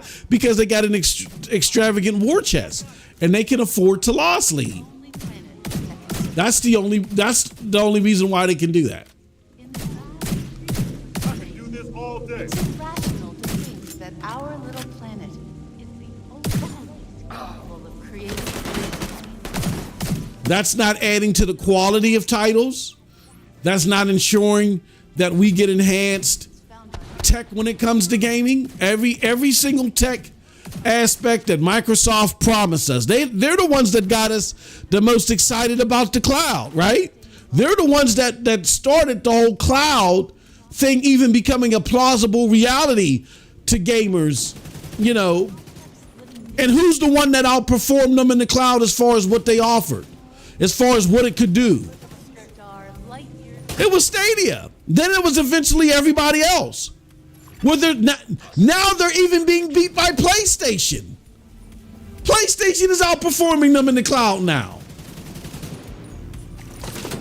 The Xbox Series X is the monster that eats monsters. And they're splitting hairs with the PlayStation 5, the weak 10 teraflop PlayStation, that Mark Cerny with that extra 1.5 teraflops, fraudulently trying to make it over 10 T-flops. Oh, what a trash of a console. There's going to be 40 to 50 frame deltas, right? What's happening?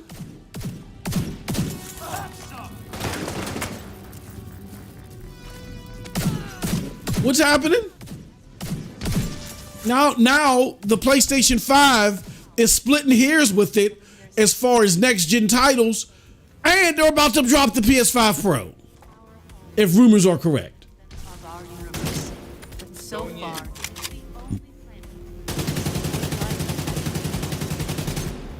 in the vast And people are hell-bent on, oh, this next gen Xbox is really going to be the answer. Guess what this next gen Xbox is going to be? The next gen Xbox is going to be a stream box. Detected. found on Earth could only be created in It's going to be a stream box. of a supernova. While no other planet The next gen Xbox is going to be a NVIDIA Shield Pro, in essence. You don't know what that is? Go look it up.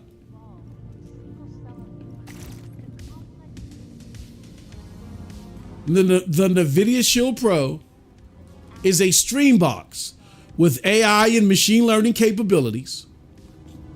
Now it can play games. NVIDIA Shield Pro can play PC games with ultra settings, 4K, up to 120 frames per second.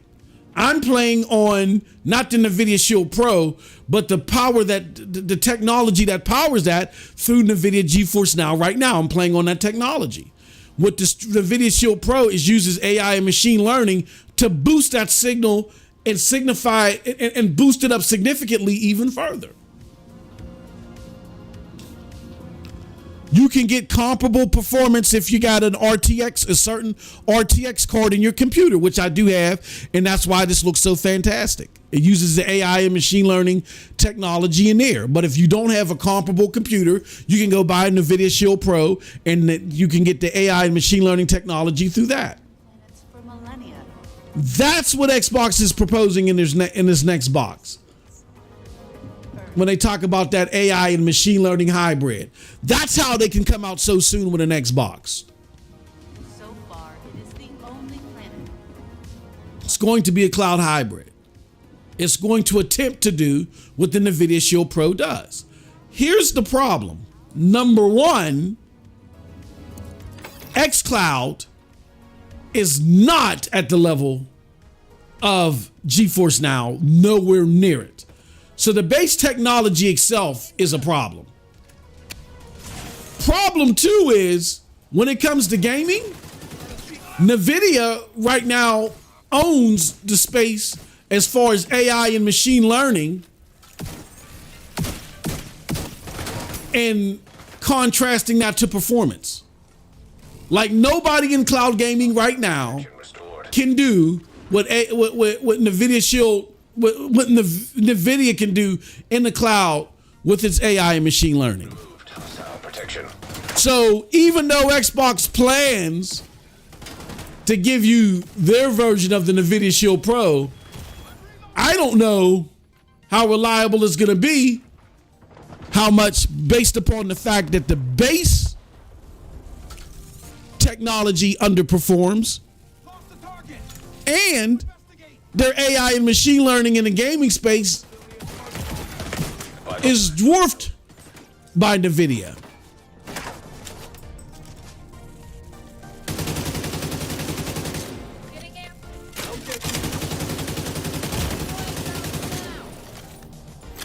Yeah, I don't know how successful it's going to be. I found one.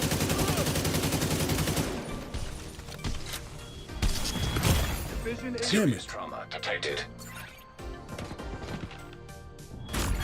Oh my God. Action.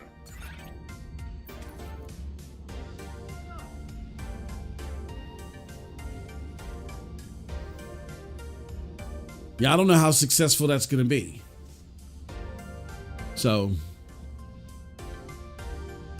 True Virgil says, I'm an Xbox guy. That's what I looked at. VG chart. Yeah, when you look at, you got to look at VG chart. I don't know what part of VG chart you looked at, brother.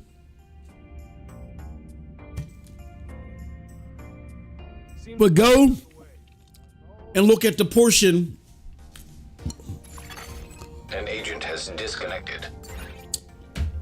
Well, let me do this because we're about to end the show anyway. Okay, why can't I pause the game? Stop. Okay.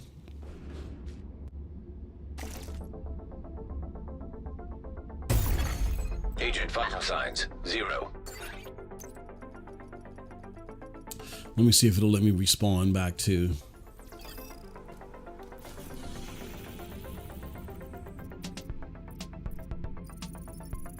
It won't let me. It's not. It's not letting me do it because he disconnected. That's why. Damn it. Okay. Well, let's do this. I want to check this. Sean is back. Let me do something. I'm gonna go to VG charts and I'm gonna pull it up. VG charts.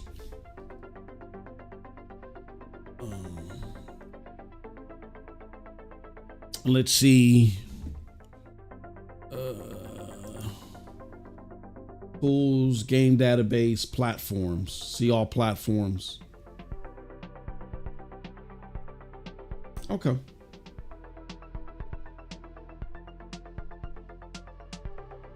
Let's go to software.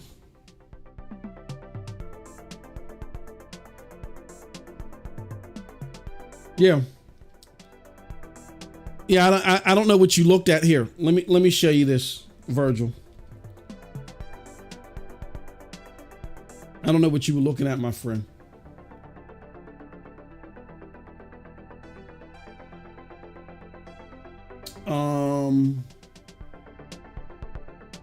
There it goes. Hold on, let me do something. I'm gonna just put this on the. Come on, man! Damn it! I'm being goofy.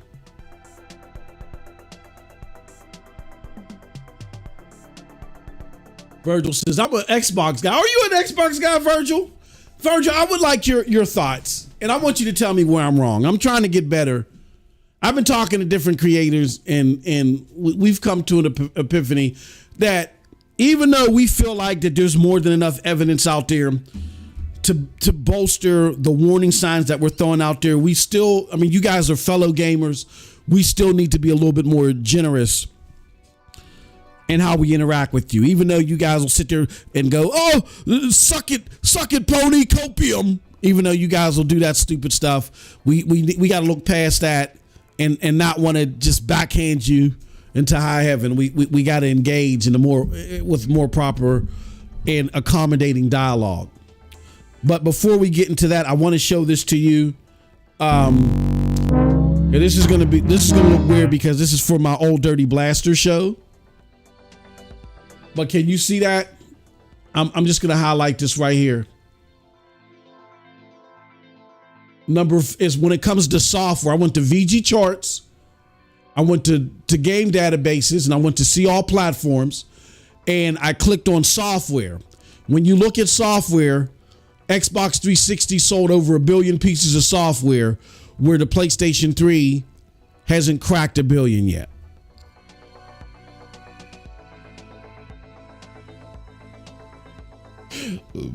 Now, if you go to hardware, excuse me, it might be doing better in hardware. It might show you that they're doing better in hardware. Yeah, they're doing better in hardware. But when it comes to software, that's what I was talking about in software. not necessarily hardware. Hardware, I know, because what happened was the PlayStation 3 was starting to beat the Xbox 360 in like the last year or so, right? And then the new generation started. And then like in the second year of the new generation, the 360 reclaimed the crown. But then like a year or two after that, the PlayStation 3 started selling again. But that's well after the generation was even relevant. But still, the PlayStation 3 sold more hardware. What I was arguing on was software. That's why I made the comparison.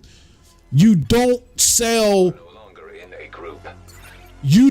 consoles. You don't sell software to sell consoles. You sell consoles to sell software. So the end game is the software. So even though, the PlayStation 3 was redesigned and it has a longer shelf life and the PlayStation console is more popular globally, the 360, while they were doing the tracking, still outperformed the PlayStation 3 in software up until this tracking stopped. Now, the global tracking, that is. Now, I am not saying that number will never be eclipsed if it hasn't already been eclipsed. Why? Because the PlayStation platforms have longer shelf lives and they have better saturation in other countries. Like there are a lot of poor countries right now that buying a PlayStation 5, even buying a PlayStation 4 right now, just is not going to happen with the normal populace. The normal populace in a lot of these countries, they're just dealing with the PlayStation 3 right now. So they're getting secondhand PlayStation 3s or getting PlayStation 3s however they can get them, and they're still buying software. Where the Xbox 360 is not being sold anywhere anymore. It doesn't have that type of reach even in poor countries. Like if there are people playing 360s, they bought them when the 360s were around. You know what I'm saying? They might have a few secondhand, some in the States, maybe some in EU, but that's it.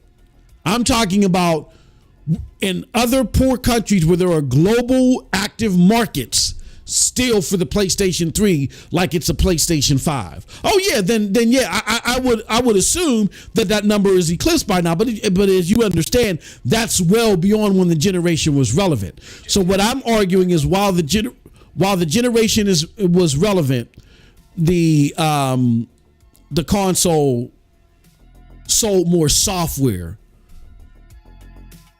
than the PlayStation 3. And they've been tracking the software sales for several years after that after that generation. So it beat it in software sales. That's my argument. But here's my thing, Virgil.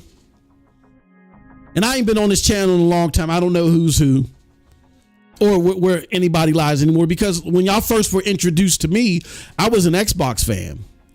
I'm not anymore, right?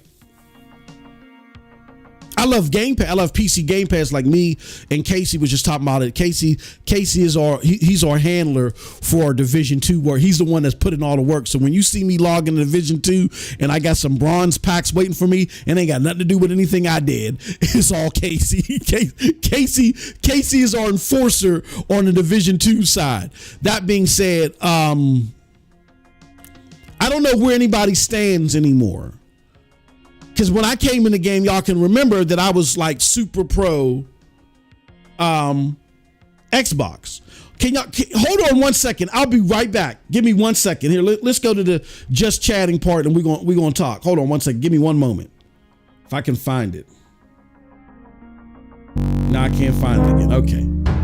Hey, y'all just watch this video. I'll be right back.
All right, y'all, I'm back. Sorry about that. Okay, so let's talk a little bit. Hold on. Let me fix something too while I'm at it. Because I see... Hold on. I wanted to show you guys something on the web, and it's not... Let me see what this one looks like. Let's fix this. Let's fix the web display. Web. Why is the web window? Is that supposed to be the web window? Okay. I guess so.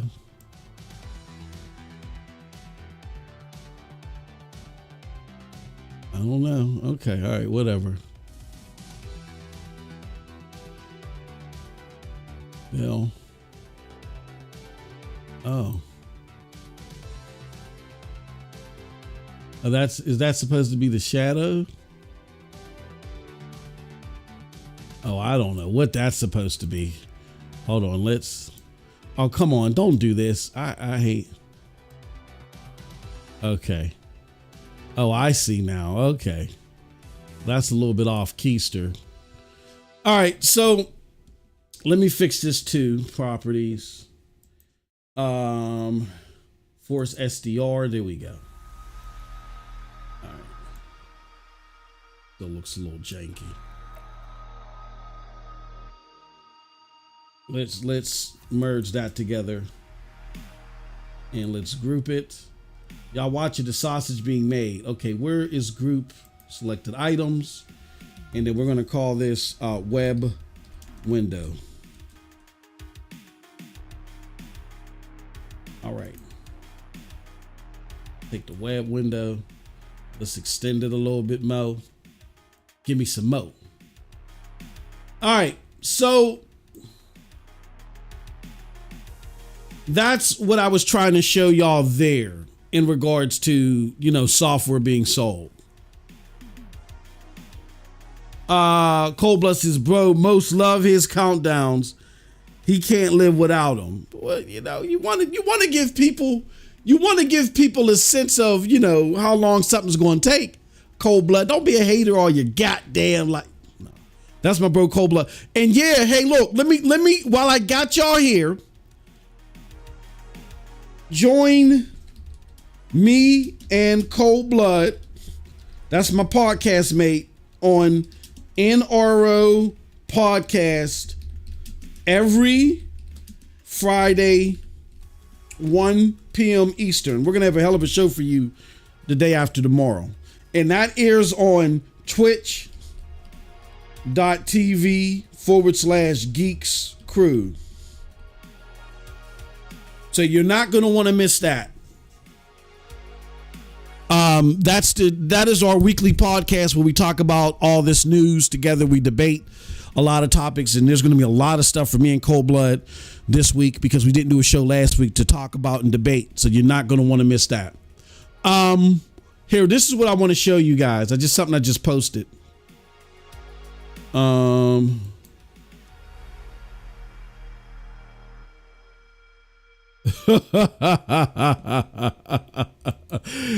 Puerto Rock is crazy. That's what I told people though about Lulu. This Lulu person, she used y'all to get the bag, and then she was rolling. I told people that she is not going to be dealing with y'all on Twitter ever again.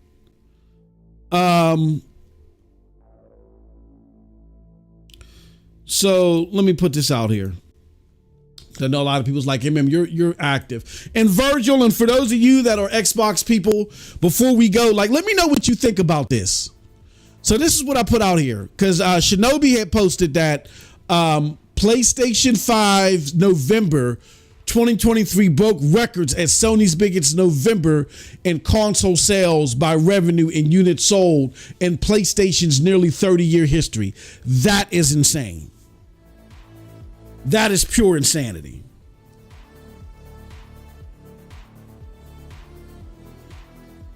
That is insanity. So with all that said, with all this drama and stuff that you get a lot of these Xbox enthusiasts telling you about, I had commented, I said, the year is bad for who?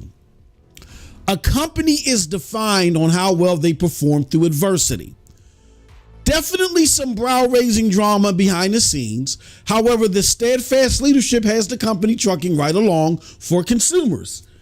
Everyone can't say that. Of course, when you're number one. Look, I can't even get any more plain than it. It's like the old Biggie Smalls adage, more money, more problems. When you're on top, people are gunning for you. And when you're a company like Sony that heavily relies on PlayStation for sustainability, maintaining that number one spot is imperative. And see, I think that's the difference between Xbox, PlayStation, and Nintendo. Nintendo and PlayStation, they survive.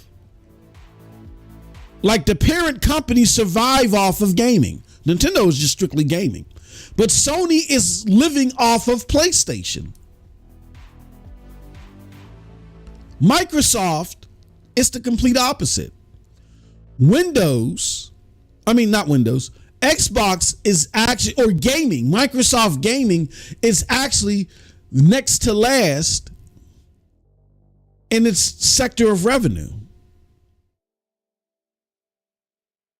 Right? So that's why you have these different approaches to quality. That's why you have one company saying, look, you know what? We dwarf our competition so much in money. Let's just create a dynamic within the gaming structure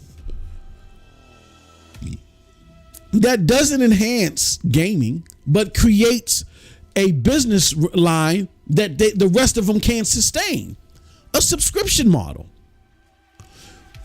Let's try to change the norm of gaming from people buying a la carte, from it depending upon a la carte purchases and then money made thereafter of a la carte purchases, to just throwing a whole bunch of stuff in a subscription model, a lot of high-end stuff in a subscription model, that within that subscription model alone, it's not going to make revenue.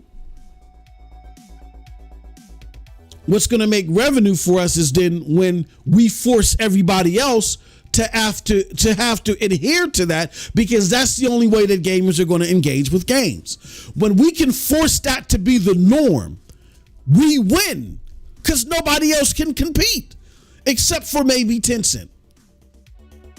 Maybe Amazon and Google can do it, but where Amazon and Google had the money, they didn't have the relationships. That's why Google decided to bow out in 2022, because they didn't feel like the juice was worth the squeeze, and continuing to build on those relationships in order to get to a place to where they can compete with PlayStation. They wanted to do it by 2023, 2024. Now ask me if that was silly, if that was stupid, even after you did a reboot, but that's a whole nother podcast. Amazon is still in it. They got the money, but guess what? They don't have the relationships either. They got studios that have seen some success in partnerships or in developing games, but they don't have the money. I mean, they don't have the relationships. So really, if Microsoft is successful in this realm, the only other company that they can compete with, or that can compete with them, is Tencent. Because nobody else is going to have the war chest to be able to take high-end content, put it in low-end subscription models, and make that the norm. That's not going to be sustainable for everybody. In the leaked documents, Sony, even along with taking notes from Strauss Zelnick and others, those companies have been talking about how even the $70 increase isn't enough to sustain the cost of games.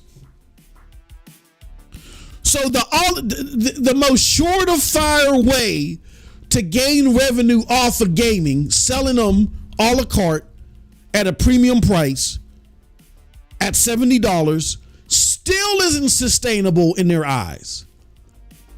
So what makes you think that these companies are going to be able to bundle their stuff up in a $10, $15 subscription service. They're not going to be able to do that. Let me do something real quick because I'm still in the game. I need to get out of, oh no, I'm out of the game. They're not going to be able to do that. And Xbox knows that. So if Xbox is successful in this stint, they decapitate over 90% of the gaming market and make them irrelevant on a competitive level. They then force them to have to work with Microsoft.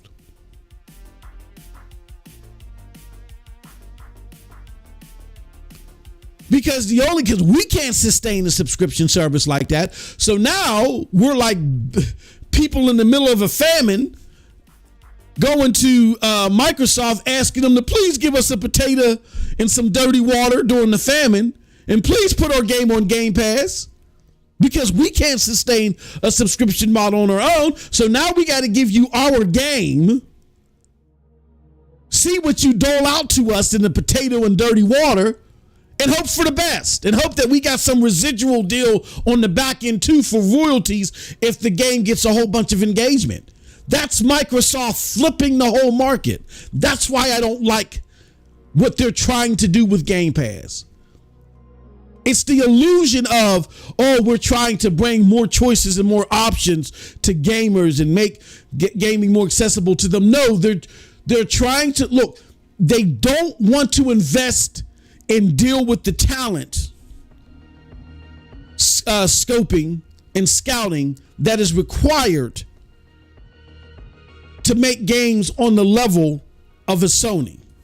They don't want to do that anymore. They'd rather just buy prominent developers, squeeze them in a subscription model, and make that the norm for gaming because nobody else can sustain it except for Tencent. That even forces a Sony. If that becomes popular, that then forces a Sony to even go to play because nobody's going to buy games anymore if that model is successful. Fortunate for us, that model is not successful the way they wanted it to be, and it's not the prominent way that people want to engage with games. Fortunate for us. That's why I have a problem with Microsoft and what they're doing. If it was based upon good faith in regards to enhancing the quality of games, enhancing what we get, therefore exposing developers to more revenue and income so they can bring forth the vision that they see fit, then I would be for it. But that's not what this strategy is for. They don't want to be in the talent scouting that's needed to be successful like PlayStation, so they want to flip the game in a direction that's only possible by them and Tencent, for crying out loud. They want to price out their competition. I have it on good authority. People close to PlayStation. This is why cloud gaming became an issue in the CMA trials, because it was known, it was the worst kept secret if you were in the know of what was going on with Xbox and the purpose of the things that it was doing. It was known that the reason why Xbox bought Bethesda is because they wanted to send a message to Google, why bother? Bethesda's had a vital relationship with Google. Not only were they supporting Stadia, because you had Mark Stratton that even after Xbox bought them, he said there is nothing that is standing in the way of realizing xCloud and Stadia becoming a reality to mainstream gamers. I'm paraphrasing it, but that's what he was saying. He said that when he didn't need to. Why? They had such a strong relationship. Bethesda was willing to take one for the team and invest in cloud gaming like Ubisoft to help see it skyrocket. Not only with software, but they were willing to do it with technology. Project Orion was something that Bethesda was working on hand in hand with Xbox and Stadia that was going to increase the frames per second that their platforms experience. Stadia already had a leg up on Xbox as far as frames and performance. Now you got a project that's going to boost it even further. Yeah, xCloud would have got a boost, but it wouldn't have been a significant boost because they were hamstrung by the fact that their technology is tethered to the console. So that would have widened the gap even further if that relationship would have continued. What does Xbox do? They buy Bethesda. See, they make it seem like it was all about Starfield. No, it wasn't about Starfield or just Starfield. It was a multifaceted grab. Now, they were allowed to do it, but people knew that Microsoft did that because they wanted to send a signal to Google, we're going to buy you out of this market. That in concept is anti-competitive. They got away with it with Bethesda, but they couldn't get away with it with ABK because they know that what Microsoft wanted to do was take those Call of Duty games, those games that would have been vital to cloud gaming, and keep them from other cloud platforms. Again, displacing their competitors. That's what Microsoft wants to do. That's what Microsoft has been doing since the beginning of time. That's part of their DNA. I wrote a paper on Microsoft 20 years ago when I was in college. And me being the young idiot that I was, I applauded them. I said, well, they're just the new tough guys in town. And if people can't hang tough to be on them. And you know what my teacher did? He ripped up my paper and said, write it over. I said, excuse me? He said, look, let me rap to you. It's not that the paper was bad. It was perfectly ortized and written. But I want you to think smarter than this. This is not good, what Microsoft is doing. It's not good. Trying to price out its competitors. Microsoft has been doing this since the late 90s, early 2000s. It's part of their DNA. And that hasn't stopped because now they got a head of gaming that wears limbo shirts and smiles awkwardly.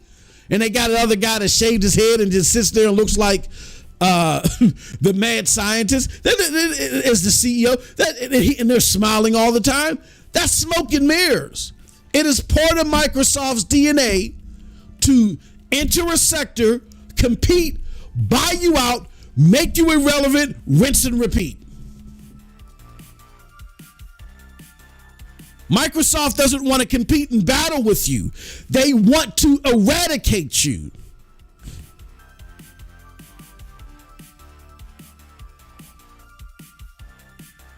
And in a space like gaming,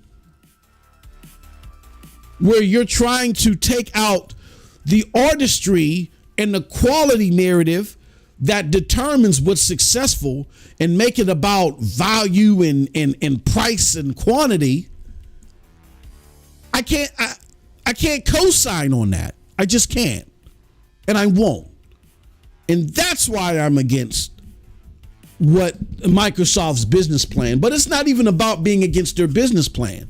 I do enjoy PC Game Pass because as an option, as it is now, it does bring a lot of interesting and quality titles to NVIDIA GeForce Now, where I spend 90% of my time. The problem is that Microsoft was bigger than that in gaming. Microsoft curated and created some of the best gaming content known to man. Jade Empire, BioShock, even though that was time exclusive, the publisher Ken Levine let you know if it wasn't for Microsoft's intervention, there would be no BioShock. To me, BioShock is of the greatest games the past few generations. Mass Effect, Armed and Dangerous. The list goes on and on and on. Microsoft revolutionized gaming when they were focused on quality and seriously enhancing gaming technology. Now they've downgraded that to Game Pass. We want to give you a whole bunch of games in a coupon deal. So it's not just about the strategy that I'm against ethically. I'm against the quality of the product. I mean, you trying to do that to the competition causes pause enough, but I would get if the average gamer didn't understand all that, if the quality of the product was good. The quality of the product has severely diminished, which shows that you don't have the right staff that has an eye for quality, nor do you care to. You are simply building up people and staff for a strategy of dominance, not quality. Who can sit here and argue our case in a provocative and compelling way when we have legal issues? Sarah Bond. Who can sit there and trick gamers year after year? Wait till I show you something next year. Who can continue to kick the proverbial can down the road as far as giving you quality and fooling gamers and keeping them in the perpetual state of wait? Phil Spencer. And the list goes on and on and on. All these are people that are designed to create a placeholder for their spot of relevancy until they can dominate gaming, not because of quality, but because they just outpriced everybody else in the market and obliterated them, like Microsoft does elsewhere. That is a problem within itself. But then, like I said, the quality narrative or lack thereof makes it a hell no. So that's my issue with Microsoft. It might be in a lot of you guys' minds overstated, overbloated, hyperbolic, whatever. I'm now going to shut up and go to the chat for these last few moments and get your thoughts on this. What do you think about what Microsoft is proposing? What do you think about their 2023? And let me ask you, do you really think that Microsoft had a better 2023 than PlayStation, despite the numbers that PlayStation is putting up even recently? So let's talk about it. Let's go to the chat.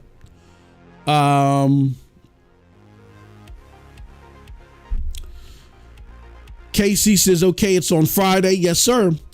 Sean L says, who got the bigger chest, Tencent or Microsoft? I think Tencent does. Tencent is number one. Yeah, Tencent has the bigger war chest. Well, I don't know. Tencent is definitively bigger in gaming. They're bigger than Sony. But who has the biggest war chest overall? I don't know.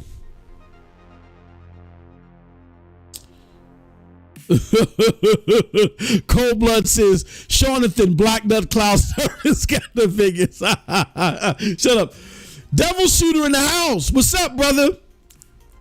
Casey, I love subscription services. That's fine. I love Ubisoft Plus. But my problem with how Microsoft is trying to apply subscription services, Casey, is that it's not sustainable competitively. Like if they want to put their own games and maybe trickle a few other games that maybe have sunset in their a la carte appeal, meaning like say for instance, Alan Wake 2. Alan Wake 2 was just not selling well, unfortunately, and that's a shame. Game Pass could create a scenario where Alan Wake 2 could really give a good boost to that game and financially help Remedy make up the gap to where they didn't see it retail wise. Game Pass can do that. PS Plus could do that if Sony's willing to. But that's after you know that the sales of the game have sunset. They usually don't sunset, meaning that they've reached their peak. It takes usually about 3 to 6 months. 3 months in the more typical situation, 6 months when we're talking about some of your bigger games, and occasions it's even longer. Like we saw cases in Horizon Forbidden West when that was put into a subscription service earlier than they originally planned because they wanted to do a test study of how well putting their games in sooner into a subscription service would work. Sony realized that they lost a potential $85 million in doing that. which means that Horizon Forbidden West had a longer shelf life to the consumer, to the a la carte consumer, and they would have made more money if they would have waited before putting that in the subscription service. So I'm all for situations where you have big ticket games that maybe didn't do well, or even a game that did do well, but its a la carte sales started to sunset, and you say, let's put this in Game Pass. Here's how we'll compensate you. I'm okay for that. But when you put these when you put these games in day and date, you cannibalize sales, not so much for the publisher, because they're giving the publishers a ish ton of money. They're cannibalizing revenue for devs. Let me give you an example. Outriders, and many of you laughed at me when I brought this up. Outriders was a game that Stadia and Square Enix was working closely on to release and to try to show the public after Cyberpunk 2077, hey, look, here goes another AAA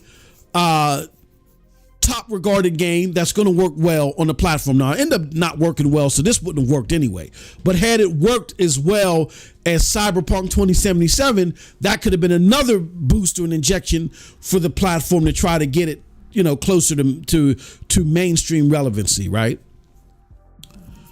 Microsoft swoops in, and I have this on great authority, swoops in last minute, pins a deal with them because of this. And they get Outriders day and date on Game Pass. I knew about this in advance, hence why I had created a video. Even though Outriders is coming to Game Pass, I'm still buying it on Stadia because I knew the information back in. And I said, damn, those dirty dogs, right? And as great as consumers thought that was, despite how Outriders launched, it caused a problem for the devs to where to this day, we don't even know if the devs were ever compensated for Outriders. Why do we say that? Because when Xbox did the deal, they did it with Square Enix. Outriders developer People Can Fly had a deal with Square Enix based upon units sold. When Xbox swooped in, that nullified the units that cannibalized sales, so that messed with the compensation based on sales, which People Can Fly's contract was based off of, but none of the money that Square Enix received was ever transferred to make up that gap to People Can Fly. So actually, Microsoft swooping in was anti-developer the way that they did it. And as a gaming consumer that looks at this stuff from a high level, even though I can sit there and say, well, that's great, I get to get this game day and date. See, Outriders doesn't get the attention at this level because it performed so bad and it had so many issues at launch. But let's just say if this was a great game that was like this, and the developers didn't get compensated because of a last minute Game Pass deal, do we really want that for developers? Is that sustainable for them? It's not. And that's why we got to really think about this seriously before we sit there and say, yeah, day and date, yeah. No. No. That's why I'm for, and I totally get Sony waiting a year to put their games in a subscription model.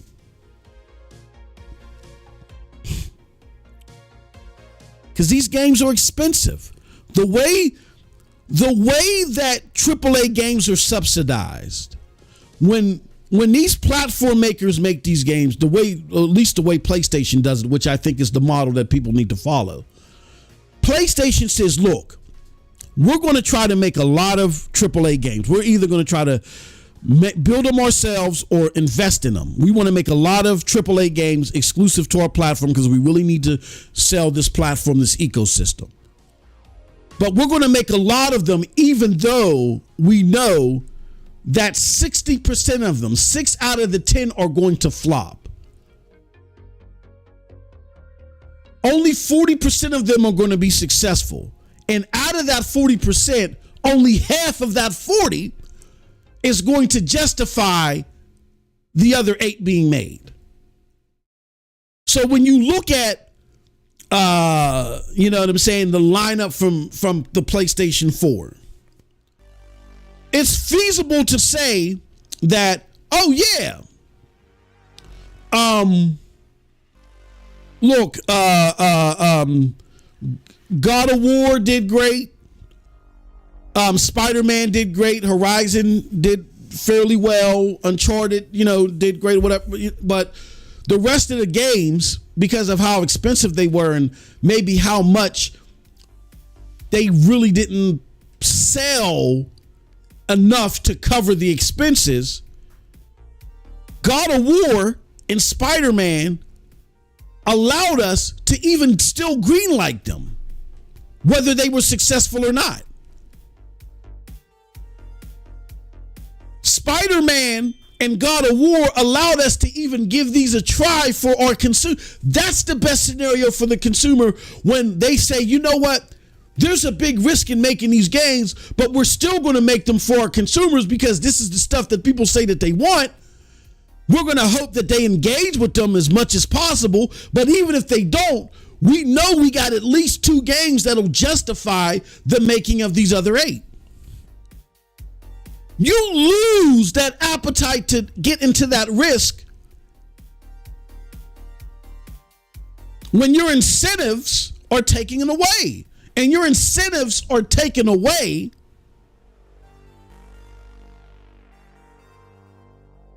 when your sales are cannibalized in a subscription service. So that's why we got to pay close attention to this. BioShock was not day one on PlayStation 3. What effed it up for my excitement? I probably waited for Alan Wake 2 on PS Plus. Now, Outriders was the best example of why putting your big budget games day in a subscription service is asking for it to fail financially.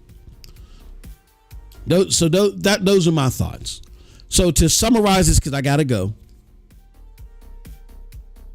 All this rhetoric about PlayStation is in trouble is bullpucky. Yes, I get it. We engage on social media, we engage on Twitter, and we go back and forth and we argue and we debate. And some debates, points or talking points are more compelling than others. And that's fine. That's the game that we play. It's like if you play Madden, right? And say if someone picks the Pittsburgh Steelers and they can kick ass with the Pittsburgh Steelers, they can beat the Kansas City Chiefs, they can beat the Philadelphia Eagles, whatever. That's their skill set to be able to have that low of a bar to work with, but go on Madden and kick everybody's ass. That's different from, in reality, the Pittsburgh Steelers being able to beat the Kansas City Chiefs and the Philadelphia Eagles. It's not happening.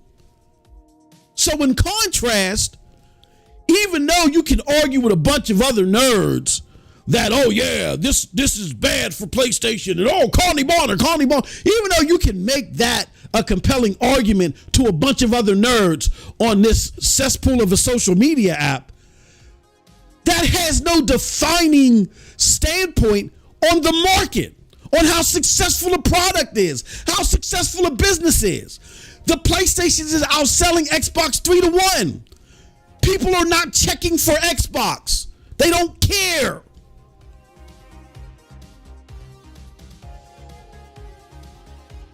So stop with the serious. I get the trolling aspects of it, but stop. You look insane. You look sick. You look like you slurp PCP.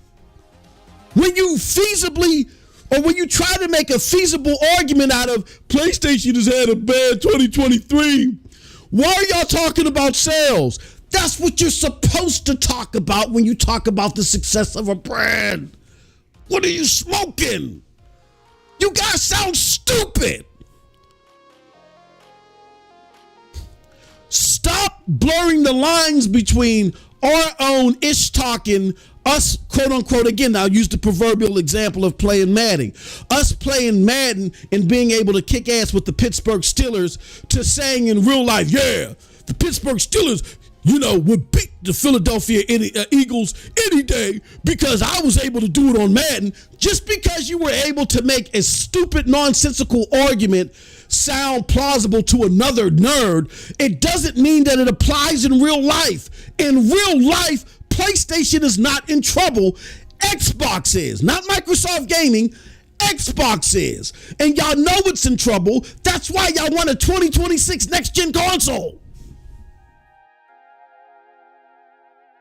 If the Xbox 360 only a few years in, while it was actually kicking ass, said, you know what, we're about to give this all up, we're about to drop the Xbox One, y'all would all go into a frenzy. Why? Because you would say, you're kicking ass. You are dominating this generation. I don't need another console right now. What are you doing? You're not giving me the full money out of this console right here. You're going to make me buy another one in order to keep up with the latest and greatest? If you drop another one, that's going to affect the support for this one.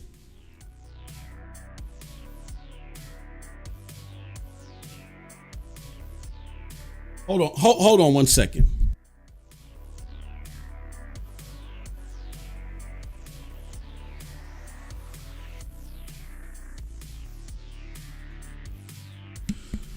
So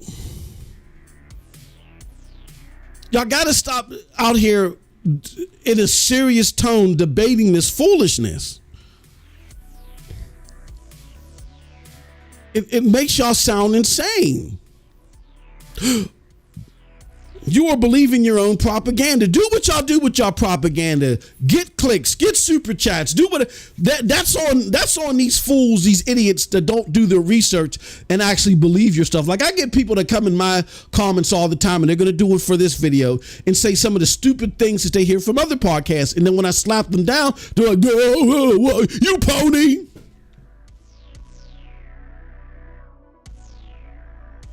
Even though 90% of my gameplay is on NVIDIA GeForce Now, and I enjoy engaging with PC Game Pass. I'm a pony. That being said,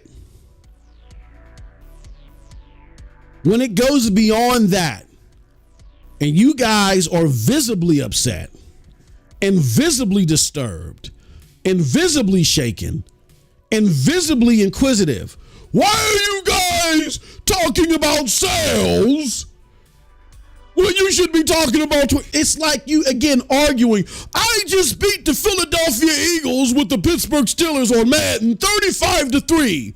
Why do you think that Philadelphia is about to beat Pittsburgh on the real life game? Just because you beat some dingbat weirdo nerd with your silly argument on Twitter, it's not real life. Twitter is it's not real life. It's a bunch of us fooling around, talking ish, and just trying to find the most definitive talking point that's compelling to other nerds. It does not equate to who is actually doing what. If you truly care beyond who has the most compelling argument on this app to who's really doing the best, then you got to look at the numbers. You got to look at the trends. If you want to plausibly talk about who's in trouble, then you got to look at the company that is not meeting its benchmarks. Let me give you a hint. It's not Nintendo. It's not PlayStation. Nintendo and PlayStation are hitting their marks. This ain't even about PlayStation. Nintendo and PlayStation are hitting their marks.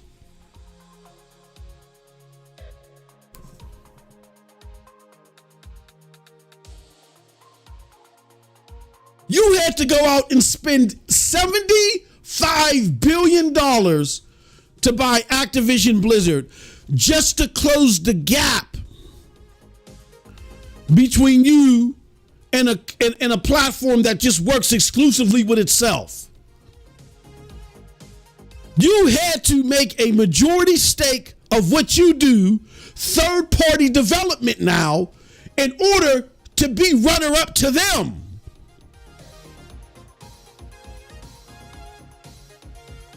Because individually, your own dedicated ecosystem, Xbox Game Pass, is not reaching the marks that it was set out to do. Your CEO removed it from a litmus this year. How does that equate to Connie Bonner leaving? If David Jaffe wasn't sitting there creating compelling content, trying to convince you how this was doom and gloom, you wouldn't know. You would give two issues less about Connie Bonner. Or is that her name, Bonnie Connet? Charlie Babbitt? I don't know what her name is. Y'all would care less.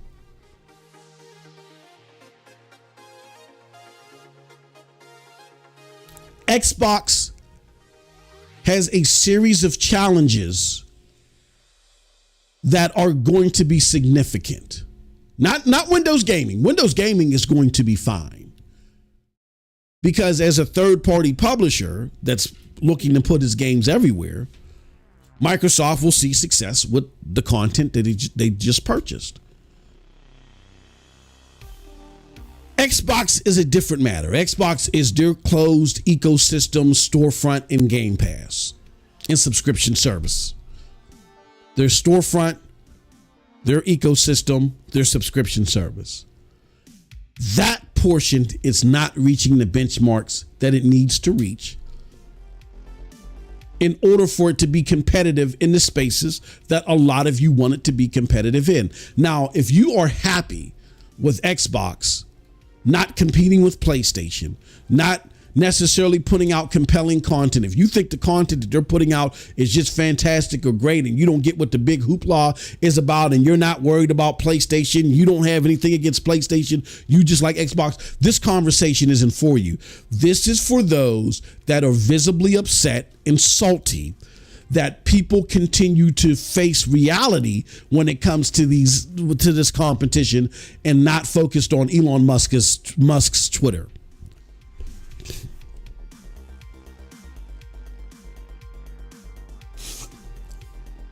They don't suffer from the whataboutisms that the people on this platform, on that platform, try to cascade, and they're looking at the reality of this situation. Look at your screen. I'm going to highlight this and then I'm going. Look at your screen. PlayStation 5's November 2023 broke records as Sony's biggest November in console sales by revenue in PlayStation's nearly 30-year history. This is not a June. This isn't even a September. This is November. This is after Black Friday. This is including Black Friday, rather. This is in the holiday season. What the hell are you talking about?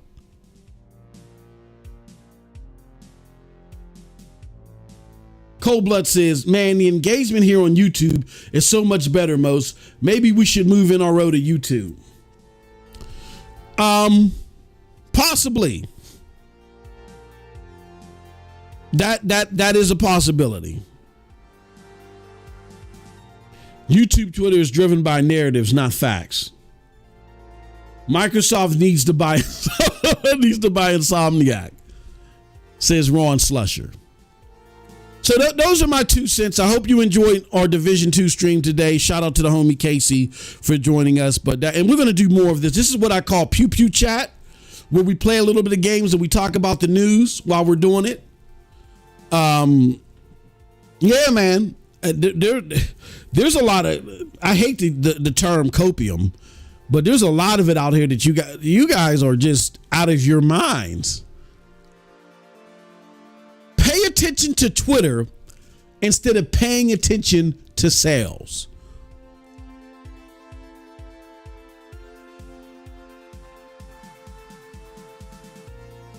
People really think that business works like, hey, well, I mean, we're outselling our competition 3-1. So them slides that were created in 2021, 2022, where we were concerned with the stagnation of our business model, we made enough additions to PlayStation Plus to where we're closing the gap significantly between us and the higher tiers of Game Pass. We are selling more software, more critically acclaimed software. We're hitting the benchmarks on sales. We're bottling up and tightening up our relationship with our third-party partners.